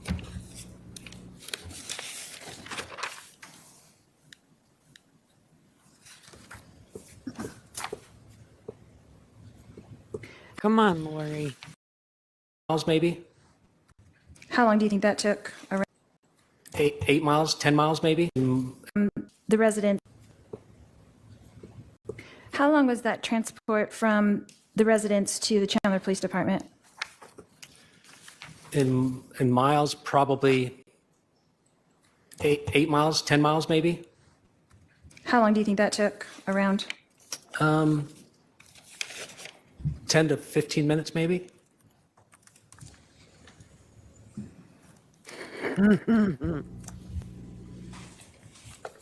And What then is where did your you objection, Michael? enter into the police station? Is there a garage or something? I don't recollect where I parked. There's various areas you can park at the police department to access the area that I access, so I'm unable to It's answer. I don't called know a where I parking parked. garage. You Okay, dumb and bitch. you were able to walk Alex into the police station, is that correct? Yes, And he was unhandcuffed, is that correct? correct. And then you took him into an interrogation room, is that correct? Yes, And then Detective Moffett took over. yes. Okay. Just wanted to be clear. Okay. Good night, Firefly. Have sweet dreams. Did your supervisor, Nacella, did Go give the pillow some head and the sheet some ass and have the sweetest dreams ever. Good night. he come to the police station as well? Not with me, nor did I talk to him. He might have, but I don't know. You didn't see him there? Correct. Okay. But did you saw Detective Moffett there? Yes. And you saw Detective Inklin there? I don't remember England. I just remember Moffat relieved me. Okay. Michael. That's all I have, Your Honor. All right. Any Redirect. redirect. Thank you. Oh my God, of course you have to redirect. Women are so catty.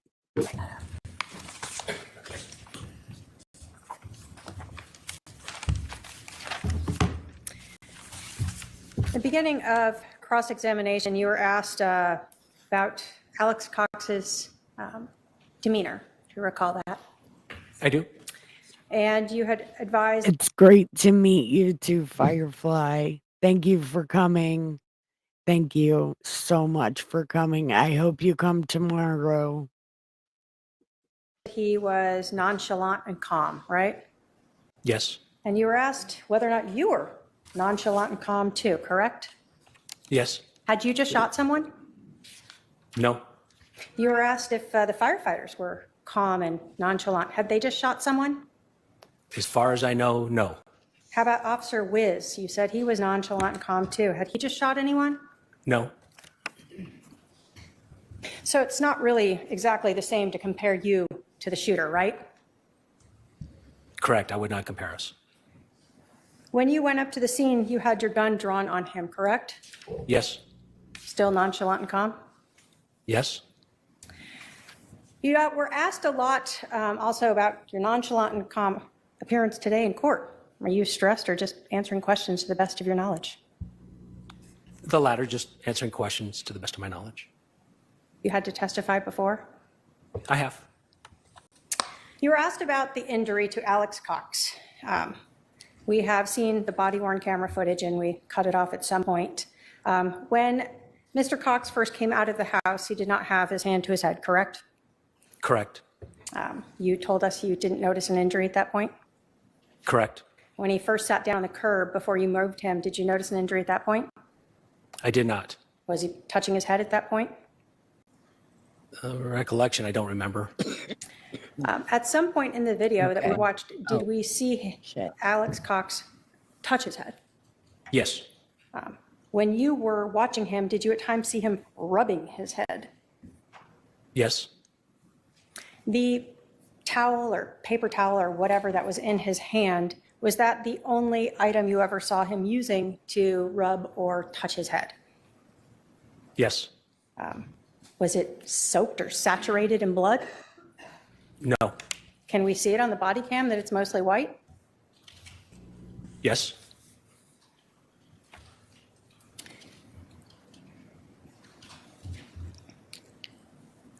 So if we want to really know how long it was that he was seated before he touched his head, we could watch the time on a body cam, right?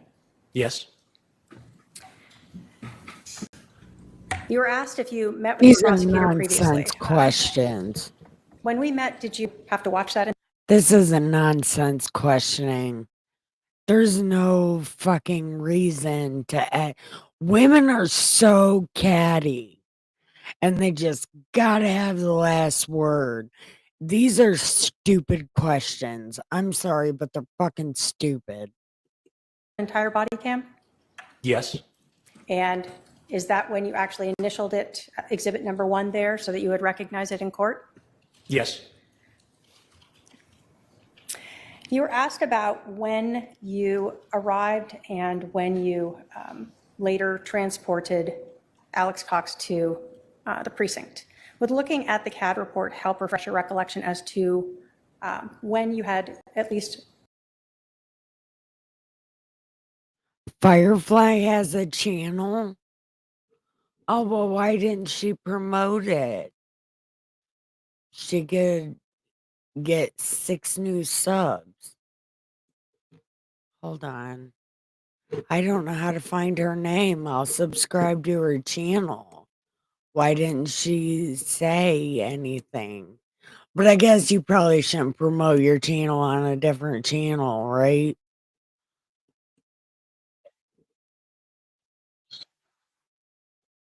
Damn. What's her name? Firefly Dream. Go to channel. Subscribe. There you go. Now you. Oh, and she's pretty full. Check that out. Oh, she's a nice looking lady. Hey, that's pretty groovy. I got a hot chick as a fan. Fucking right I do. Man, that's pretty cool. Okay. Tell that lady she's prettyful, and I subscribe to her channel because I'm the fucking bomb. Taking him to the precinct? Yes. If I could have my paralegal bring up the CAD report. Go ahead. There you go. I said, now she's got 2 more subs. Yeah, see? High five. I like that shit. Yeah, we should support each other because nobody else is going to support us, right? Well, I mean, other people will, but we'll support them also. She is hot. Oh my God. Look. She's a pretty full lady. And she's got black lipstick. It's totally no homo. Don't say I was like Does that help refresh your lesbian recollection as to when drooling over her. Because I'm definitely not a lesbian, but I am drooling over her. She is a very pretty lady. you arrived back at the precinct with Alex Cox? It does. And when was that? 9:18 and 19 seconds. And so the 911 call was at 8:36 a.m.? That's when I received it. It could have come into the dispatch a few minutes earlier. And you said you arrived, and we saw you on the body cam right after Officer Where's Biggie, who got there around 8:41? Yes. So you were with Alex Cox at the scene and talking to Lori Vallow and her daughter and doing those briefings in that 20, 30 minutes? Yes. No other questions, Your Honor? All right, I see at least one juror question in a bin. If there are any juror questions, please pass them down at this time.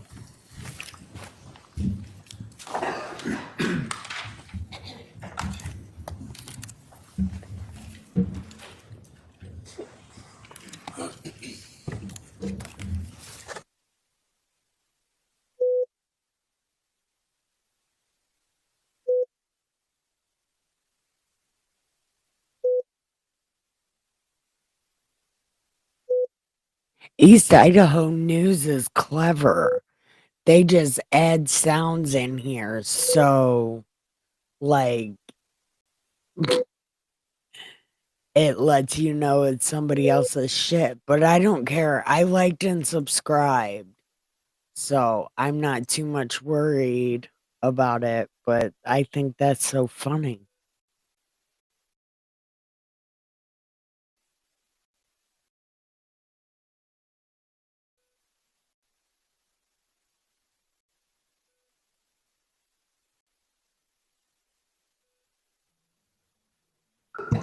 Just one question, and I don't know if the CAD will help you answer that. Do you know when you were finished with this call? What time it was when you were finished or released from this call and able to go back out? It was probably 5 minutes after, maybe 10, probably 10 minutes. I probably used the restroom, to be honest with you, and got something to drink at the station, water. So maybe 10 or 15 minutes after the detective came in the room is when I hit the 10-8 button and I went and took other calls for service. Okay, so you were done with this call before the end of your shift? Oh, yes. Okay, you didn't go back to the scene to help with scene security or anything like that? No. No other questions? Did the defendant have any follow-up? No, we're fine, Your Honor. All right, this witness can step down. Okay. You want to hand me that?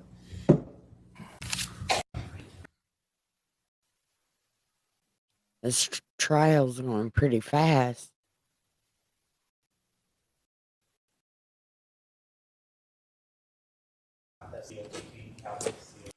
There we go. Please raise your right hand. Only swear that the testimony you're about to give will be the truth, the whole truth, and nothing but the truth will help you God. All right, you're going to come up this little ramp, have a seat right here. Wow, that courtroom is the other way. Normally, the witness box is where the camera is. Sir, That's could you so please introduce funny. yourself to the jury? My name is Scott Cowden, And where do you work? Chandler Fire Department. How long have you worked there? Almost 26 years. Oh, And talk to you a little bit about what firefighters do. Do you just respond to fires, or are you also responsible for something else? No, the majority of our job is going to be EMS medical calls. What kind of training do you have to work as a firefighter and deal with medical calls? When you're hired, you're going to go through an academy that will certify you as a state firefighter. Typically, you're going to already be certified as an EMT. And then during the course of your career, I went to paramedic school and graduated from that in probably 2007. Can you tell us what the difference is between a paramedic and an EMT? EMT would just be kind of the more basic kind of entry level position. Paramedic is more advanced, so you have more advanced training. There's more advanced skills that you could perform. Some of our equipment would only be able to be used and utilized and performed by a paramedic. As both a EMT or a paramedic, are you trained to perform CPR? Yes. And can you tell us, have you ever been a CPR instructor yourself? Yes, I was a CPR instructor for probably over 12 years. Was that for other firefighters? I was certified through American Heart Association, a contract employee with Dignity Health. They have a variety of different classes that could be for just the lay rescuer, lay person that wants to know how to do CPR. They have classes that might be for certain businesses that want their employees. And then there's healthcare provider classes that it could be firefighters, nurses that are attending to be recertified. Every 2 years, you have to have that certification recertified. Can you tell us what CPR is? It stands for cardiopulmonary resuscitation. So you're kind of acting as the heart. The heart has stopped beating, so no blood is flowing through the body. You're doing chest compressions on the chest, and you're pumping and pushing that blood to the body. When would you give CPR to a person? If they don't have a pulse, you confirm that just by checking for a pulse, and you don't feel that, the heart isn't beating, and you would need to start chest compressions. What is the point of that, of doing those chest compressions? You said moving the blood through the body. Why? You're trying to, give them a chance, increase their chance of survival. I don't know what maybe the latest numbers and statistics might say, but in the past I've seen it say that if somebody's starts CPR within the first few minutes, it can double or triple their chances of surviving. When you are called to a scene, are you guys being given updates by the 911 operator to your dispatch so you know what to expect? Yeah, so you get dispatched and you already have an idea of the type of call, and then en route we This call it is cover PTI, your and that will come ass across the shit. computer screen. And so now you have more information of what you're kind of walking into, so you can kind of game plan it a little bit more. If somebody calls 911 and doesn't know how to do CPR, what happens? My understanding is that 911 would talk them through that and give them instructions of what to do. Okay. When you are giving CPR, you talked about chest compressions. Can you talk to us about, is there any physical identification that you might observe on a person who has had CPR chest compressions That I might see. after a person has been given chest compressions? Yes. So That shit you wanna- fucking you need to hurts perform so that in the right bad. location. So it's the lower half of the sternum or breastbone. When they give you that shit afterwards, it hurts so fucking bad. My shit hurt for almost a year. Yeah, this shit was bad. It was really bad. Because a lot of my ribs were broken when they did the CPR shit. Oh, it fucking hurt for a long time. I hope you don't ever have to get CPR because it hurts. To kind of find that, it's more helpful if you can see the skin, maybe lift up the shirt. So that's typically something we're going to want to do. If CPR has been done and it's been done effectively enough, you can see almost like a depression or an impression that is left there on the skin, because you need to do it forceful enough and deep enough that you're actually compressing the heart to push the blood. So you said you might see a depression. Does that not just pop right back out when you stop? No, you'll still see it. You'll see it like if you stop. It depends on how much you love life, Michael. It depends on how much you love life. Sometimes CPR during the call for whatever reason that it might be appropriate, and then you go back to resuming CPR, you'll see where your hands were. That area can be vulnerable to breaking. Ribs can break during CPR, so there's typically depression in the chest. Do you ever actually hear anything when you are giving someone chest compressions? I for sure feel it. I don't know if it's audible enough to hear it, especially with maybe the rest of the commotion that's going on, but you definitely feel that crunch or that crack. I kind of compare it to like if you're cracking your knuckles in your hands or something, your fingers. It kind of feels like something like that, but more extreme, I guess. And this is something that you have felt multiple times in doing CPR? Yes, and teaching CPR, you want to forewarn people of that too, that to kind of expect that and not necessarily kind of be alarmed. You don't want them to think they've caused more harm necessarily. Does that crack or crunch occur each time you restart CPR in the same patient? No, it's typically just the first couple of times. Have you previously performed CPR on a person who was shot? I'm sure I probably have. When you are performing CPR on a person that's shot, have you ever seen that cause more blood to come out if there are gunshot wounds? Yes, I've been on some scenes where, it's been a little more bloody, so to speak. You have to be cautious of where you're stepping, or if you're kneeling down by the patient's side to perform the CPR, you're trying to be careful of that. I want to bring you to July 11th of 2019, a call to 5531 South Four Peaks Place. Do you recall this incident? Yes, Do you still have some independent memory of this? yes. Was it the fact that the police interviewed you also make this a more memorable scene? Yes. Do you recall when you first got to the scene, did you just drive right? I would never want to give anyone CPR. I mean, I would do it if I had to, but I know how much it hurts after.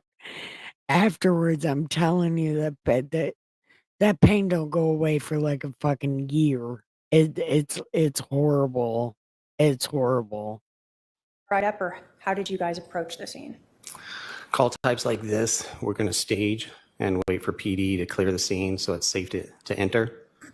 So you're going to get into in this particular case, you're going to be in the neighborhood, but you're going to be around the corner, around the block, a street away, whatever kind of might make the most sense based on where we're coming from. Okay. How many people are on a fire engine?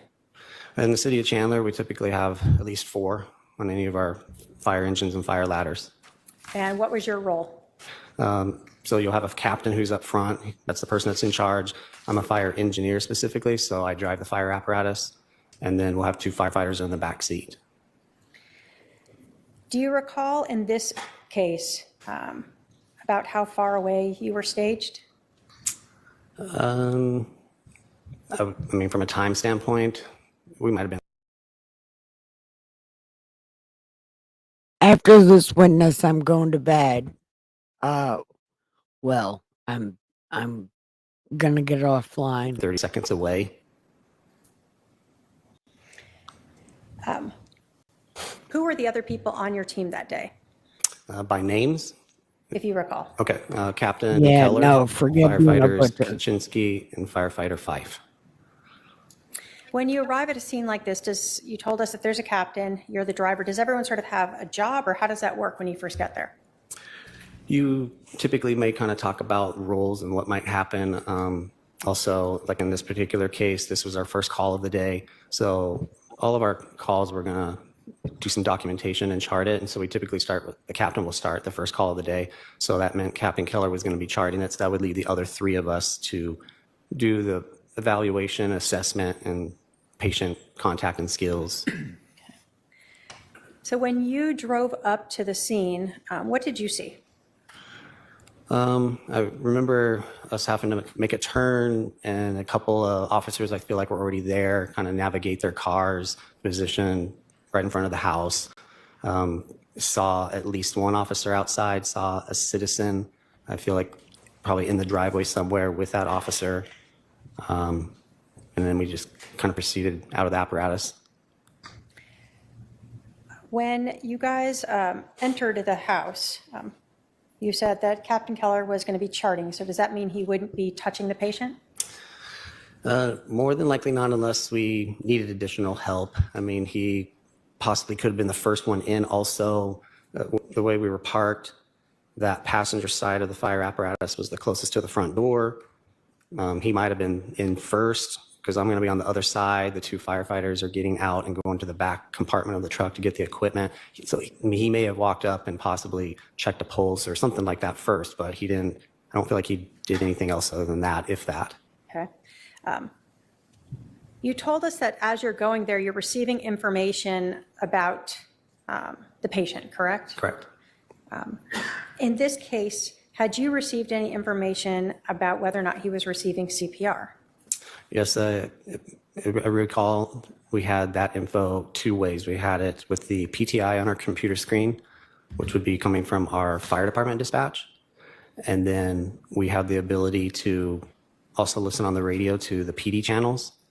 And so we can hear communication between the officers that are getting on scene and then the PD dispatch. And they also communicated that at some point in time. When you entered the house, was there an officer already inside? I believe there was an officer inside with Captain Keller. And did you observe anyone giving the patient CPR? No. Can you tell us what you saw when you first entered the house?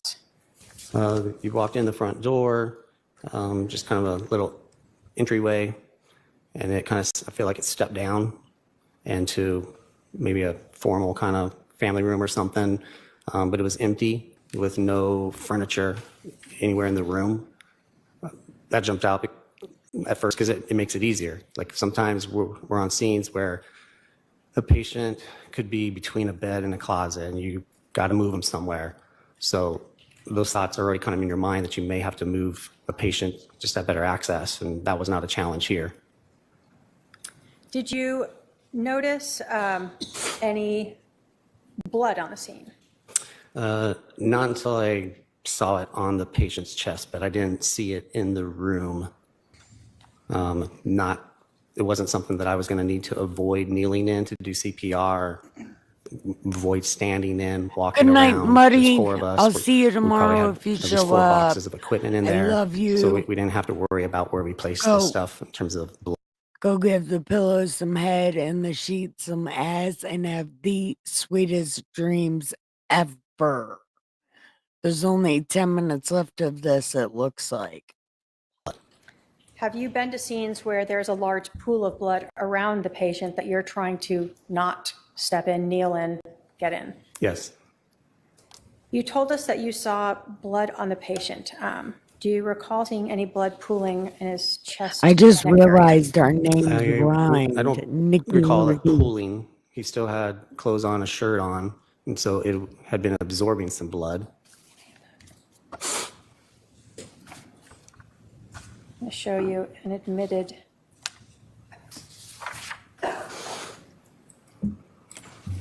Exhibit number 3.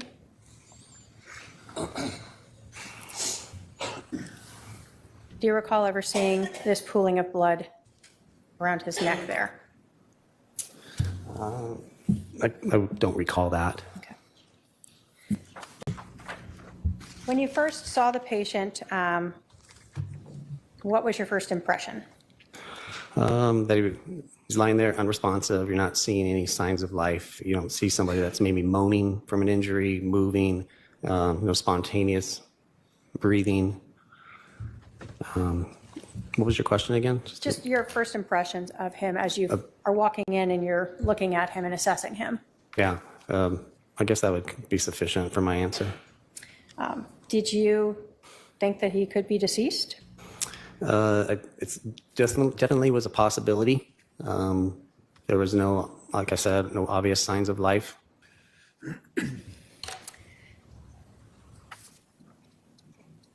When you got into the room, did someone begin performing CPR on him? So when I got to Charles' side, I would have performed a more detailed assessment, so to speak, rather than what I was seeing visually. So you're checking just for responsiveness. You can move the patient. You're going to check for a pulse. Now you're closer to the chest. You're looking for breathing, seeing if you see the chest rise and fall. And we would call him unresponsive and pulseless and apneic. Apneic meaning not breathing. And then I would have started CPR. So he wasn't breathing, he had no pulse, he wasn't moving, there were no signs of life. Correct. You told us that you had received information that someone had been doing CPR prior to your arrival, correct? Correct. Did that impact your view of the patient and your decision-making on what you should do next when you see this patient that is lifeless? I mean, it makes you think that there's a increased likelihood that of survival possibly, until we can, starting CPR is still appropriate to do, and then we can utilize some of our rest of our equipment. We can put an EKG machine on. We can actually see what the heart is doing. We can look at the rhythm. We wouldn't want to call a patient before taking some additional steps. Okay. Who performed CPR? I did. And I'm going to put up Exhibit 4 here. Do you recognize who these people are? Yes. And who are they? So standing to the left is Captain Keller. He's documenting. Standing to the right is firefighter Kaczynski. And then kneeling down back towards us is myself. And then kneeling down where you're pointing is firefighter Fife. When you first began performing CPR, can you tell us what you felt? So at first I didn't see a depression that would typically be left from somebody else previously doing impressions. So I thought that was odd considering the information we had en route. I started doing compressions. I felt that initial crack and crunch for probably the first couple of compressions that, again, you would typically feel when you're first starting compressions and going hard enough and deep enough. How long did you do CPR before you evaluated and utilized any other means to see if he might still be alive, savable? If I had to estimate, I think I was probably doing CPR, chest compressions for at least a minute. It probably took them at least 30 seconds to a minute to maybe get in to the house where I was after I entered. They've got to set down that equipment and get some of that out. So I feel like at least a minute is a fair assessment. What happened next? Is there some way to check his heart to see if there's Right. activity, or what do you do? Yes, so I was doing chest compressions. I remember mentioning, because there's bullet holes going through them, so I remember mentioning to firefighter Kaczynski when she went to cut the shirt to not cut through a bullet hole. So she kind of went along the side. That's exposing the chest, so that way then we can put our heart monitor and perform an EKG on Charles to kind of see what his rhythm is doing. A person can typically still do chest compressions while they're doing that, and they can kind of work around you. But at some point in time, you're going to have to stop. That way, you can just look at what the machine is showing you and telling you. Was there any heart activity when you put on those EKG? No, it was what we would call asystole, and it's just a flat line on the screen. There's no electrical activity of the heart. At some point, you said you saw gunshot wounds. Do you recall how many you saw in the front there? I saw 2. Do you ever look to see if there's exit wounds? We did roll him. I seem to recall and remember that we rolled him my way. I feel like the other 2 firefighters were then on that other side. Firefighter Kaczynski, who's the one that is standing up, I feel like she had a better view of what those look like since he was rolled my way. But I remember her commenting that there was 2 wounds on that backside of the patient. So when you say he was rolled towards you, he's rolled towards this mirror over here? Correct. Okay. When you had stopped doing the CPR to roll him and he goes back, did you notice the depression in his chest now? After I resumed CPR, yes. It makes it kind of easier to find your landmark. So it's something that you typically look for.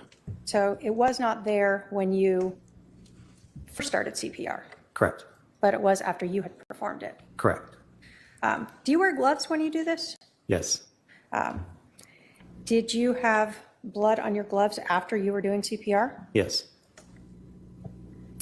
You told us that when you first arrived, there was not much concern for having to navigate around blood that might be pooling around the victim, correct? Correct. After you had been doing CPR, was there more blood now around the patient? There was definitely more on his chest, more coming out of the wounds, specifically the one on the chest, from what I recall. The shirt isn't necessarily there to absorb anymore. We've removed it. I can't recall necessarily on the ground, like where I might have been kneeling, but When you first arrived, did you see any blood exiting the abdomen wound? I did not. As you were at this scene, you guys did the EKG. There was no heart activity. What do you do after that? At some point in time, we just kind of have to look at patient viability, and we're just looking at the facts and how he's kind of presenting. And we're considering time that we've already been on scene, time, staging, responding, all of that. And we ultimately, we do have offlines that we follow for different types of medical This calls. guy And we talks felt too that he fell slow. into that category of not being viable and that we could call him on scene. Now, you talked about you were not staged very far away, correct? Correct. Were you staged very long before you pulled up? I felt like we might have been there for at least a couple of minutes. When the patient was rolled, did anyone notice anything about, or did you notice anything about his skin that made you also question perhaps how long it had been since he had been shot? Yes, it was pointed out because I didn't have a good view of that backside, the skin color, some modeling. There's changes in the skin color that are starting to occur from injuries to the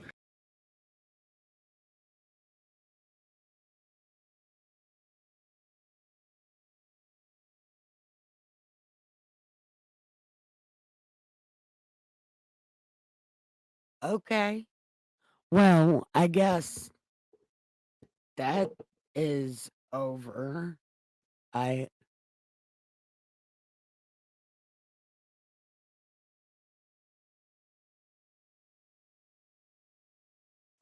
Lori Daybell trial day 1 part 2.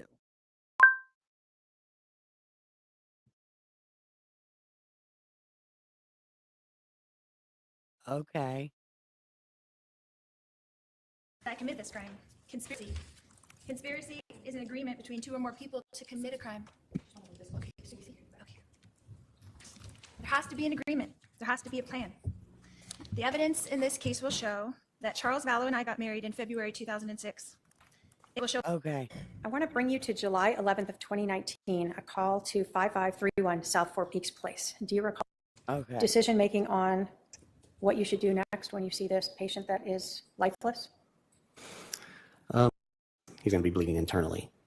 And so some of that pooling causes color changes to the skin. Okay. Yes, time that we've already been on scene, time, All right. staging, responding, all of that. And ultimately, we do have offlines that we follow for different types of medical calls. And we felt that he fell into that category of not being viable and that we could call him on scene. Now, you talked about you were not Yeah, staged very far away, it's correct? true, Correct. Michael. Were you staged very long before you pulled up? I felt like we might have been there for at least a couple of minutes. When the patient was rolled, did anyone notice anything about, or did you notice anything about his skin that made you also question perhaps how long it had been since he had been shot? Yes, it was pointed out because I didn't have a good view of that backside, the skin color, some modeling. There's changes in the skin color that are starting to occur from, blood hasn't been circulating, hasn't been circulating as effectively as compared to when a heart is beating. You've got two injuries to the thoracic torso of the body, so to speak, the chest and abdomen. Those are going to hit internal organs and cause internal bleeding. And so that blood is starting to kind of what we would call dependent lividity. And it's just gravity. It's just kind of starting to go towards the backside, and the color changes are occurring. So as the heart stops, the blood starts to just pool. Yes, it's just stagnant, not being moved. And then those injuries inside, he's going to be bleeding internally. And so some of that pooling causes color changes to the skin Yes, that were observed. yes. Was there anything about this victim, about Charles, that made you think that CPR may not have been performed on him prior to you arriving? It was just simply the fact that what I saw on the chest when I first looked at it before I started CPR, and then what I felt during my first couple of chest compressions.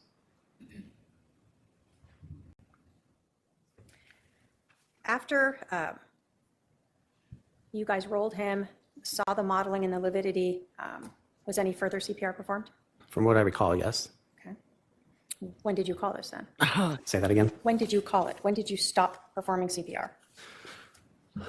So I don't remember with 100% certainty. If I feel like, from what I recall, I'm performing chest compressions, the shirt's going to be cut off, we're exposing the patient, rolling, looking for more wounds and injuries, confirming what we see on the back, pointing that out to Captain Keller so he can document it, rolling back down, resuming CPR, monitors going on, stopping again to look at what the monitor's saying, resuming again to then have a brief discussion based on, okay, what we found, what are we thinking, where does he kind of fall?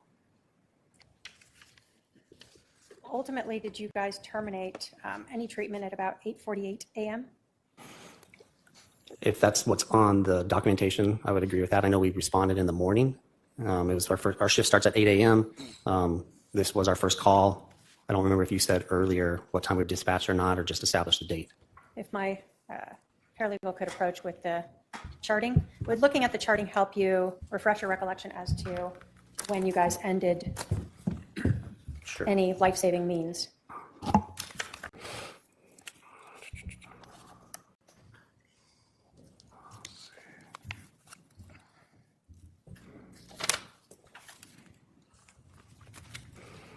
So it looks like our dispatch is 8:37.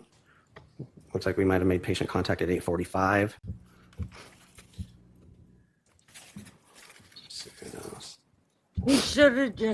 He should have said, I believe so. Then we wouldn't have to be going through all this. Or the dispatch screen that will have like times of responding and things like that might have an appropriate time on it also that I'm not seeing right here though, but I'm still looking. You should have just said, I believe so. She already knows the answer. So I see our first monitored rhythm is the asystole, like I said. That date time, I see a time of 8:48. So that might have been when we called him. We can see the obvious signs of death that Captain Keller used as the reason for discontinuing ROSC, return of spontaneous circulation, though. So that would probably be the appropriate time. After, well, let me say, so does it seem about right that you were with this patient for maybe 3 or so minutes? Actively working? Actively working, I think probably close to 5 minutes. And once he's called, what do you do with the scene? What do you do with all your equipment? So once he's called, it's kind of a PD scene now. So we're gonna leave the body. We're gonna gather up what we can, our equipment. Sometimes there's some stuff we might need to leave behind that's necessary to leave on the patient. But So like the EKG monitors that are stuck on him, you leave those on him. yeah, we can disconnect those exactly and bring the cables with us.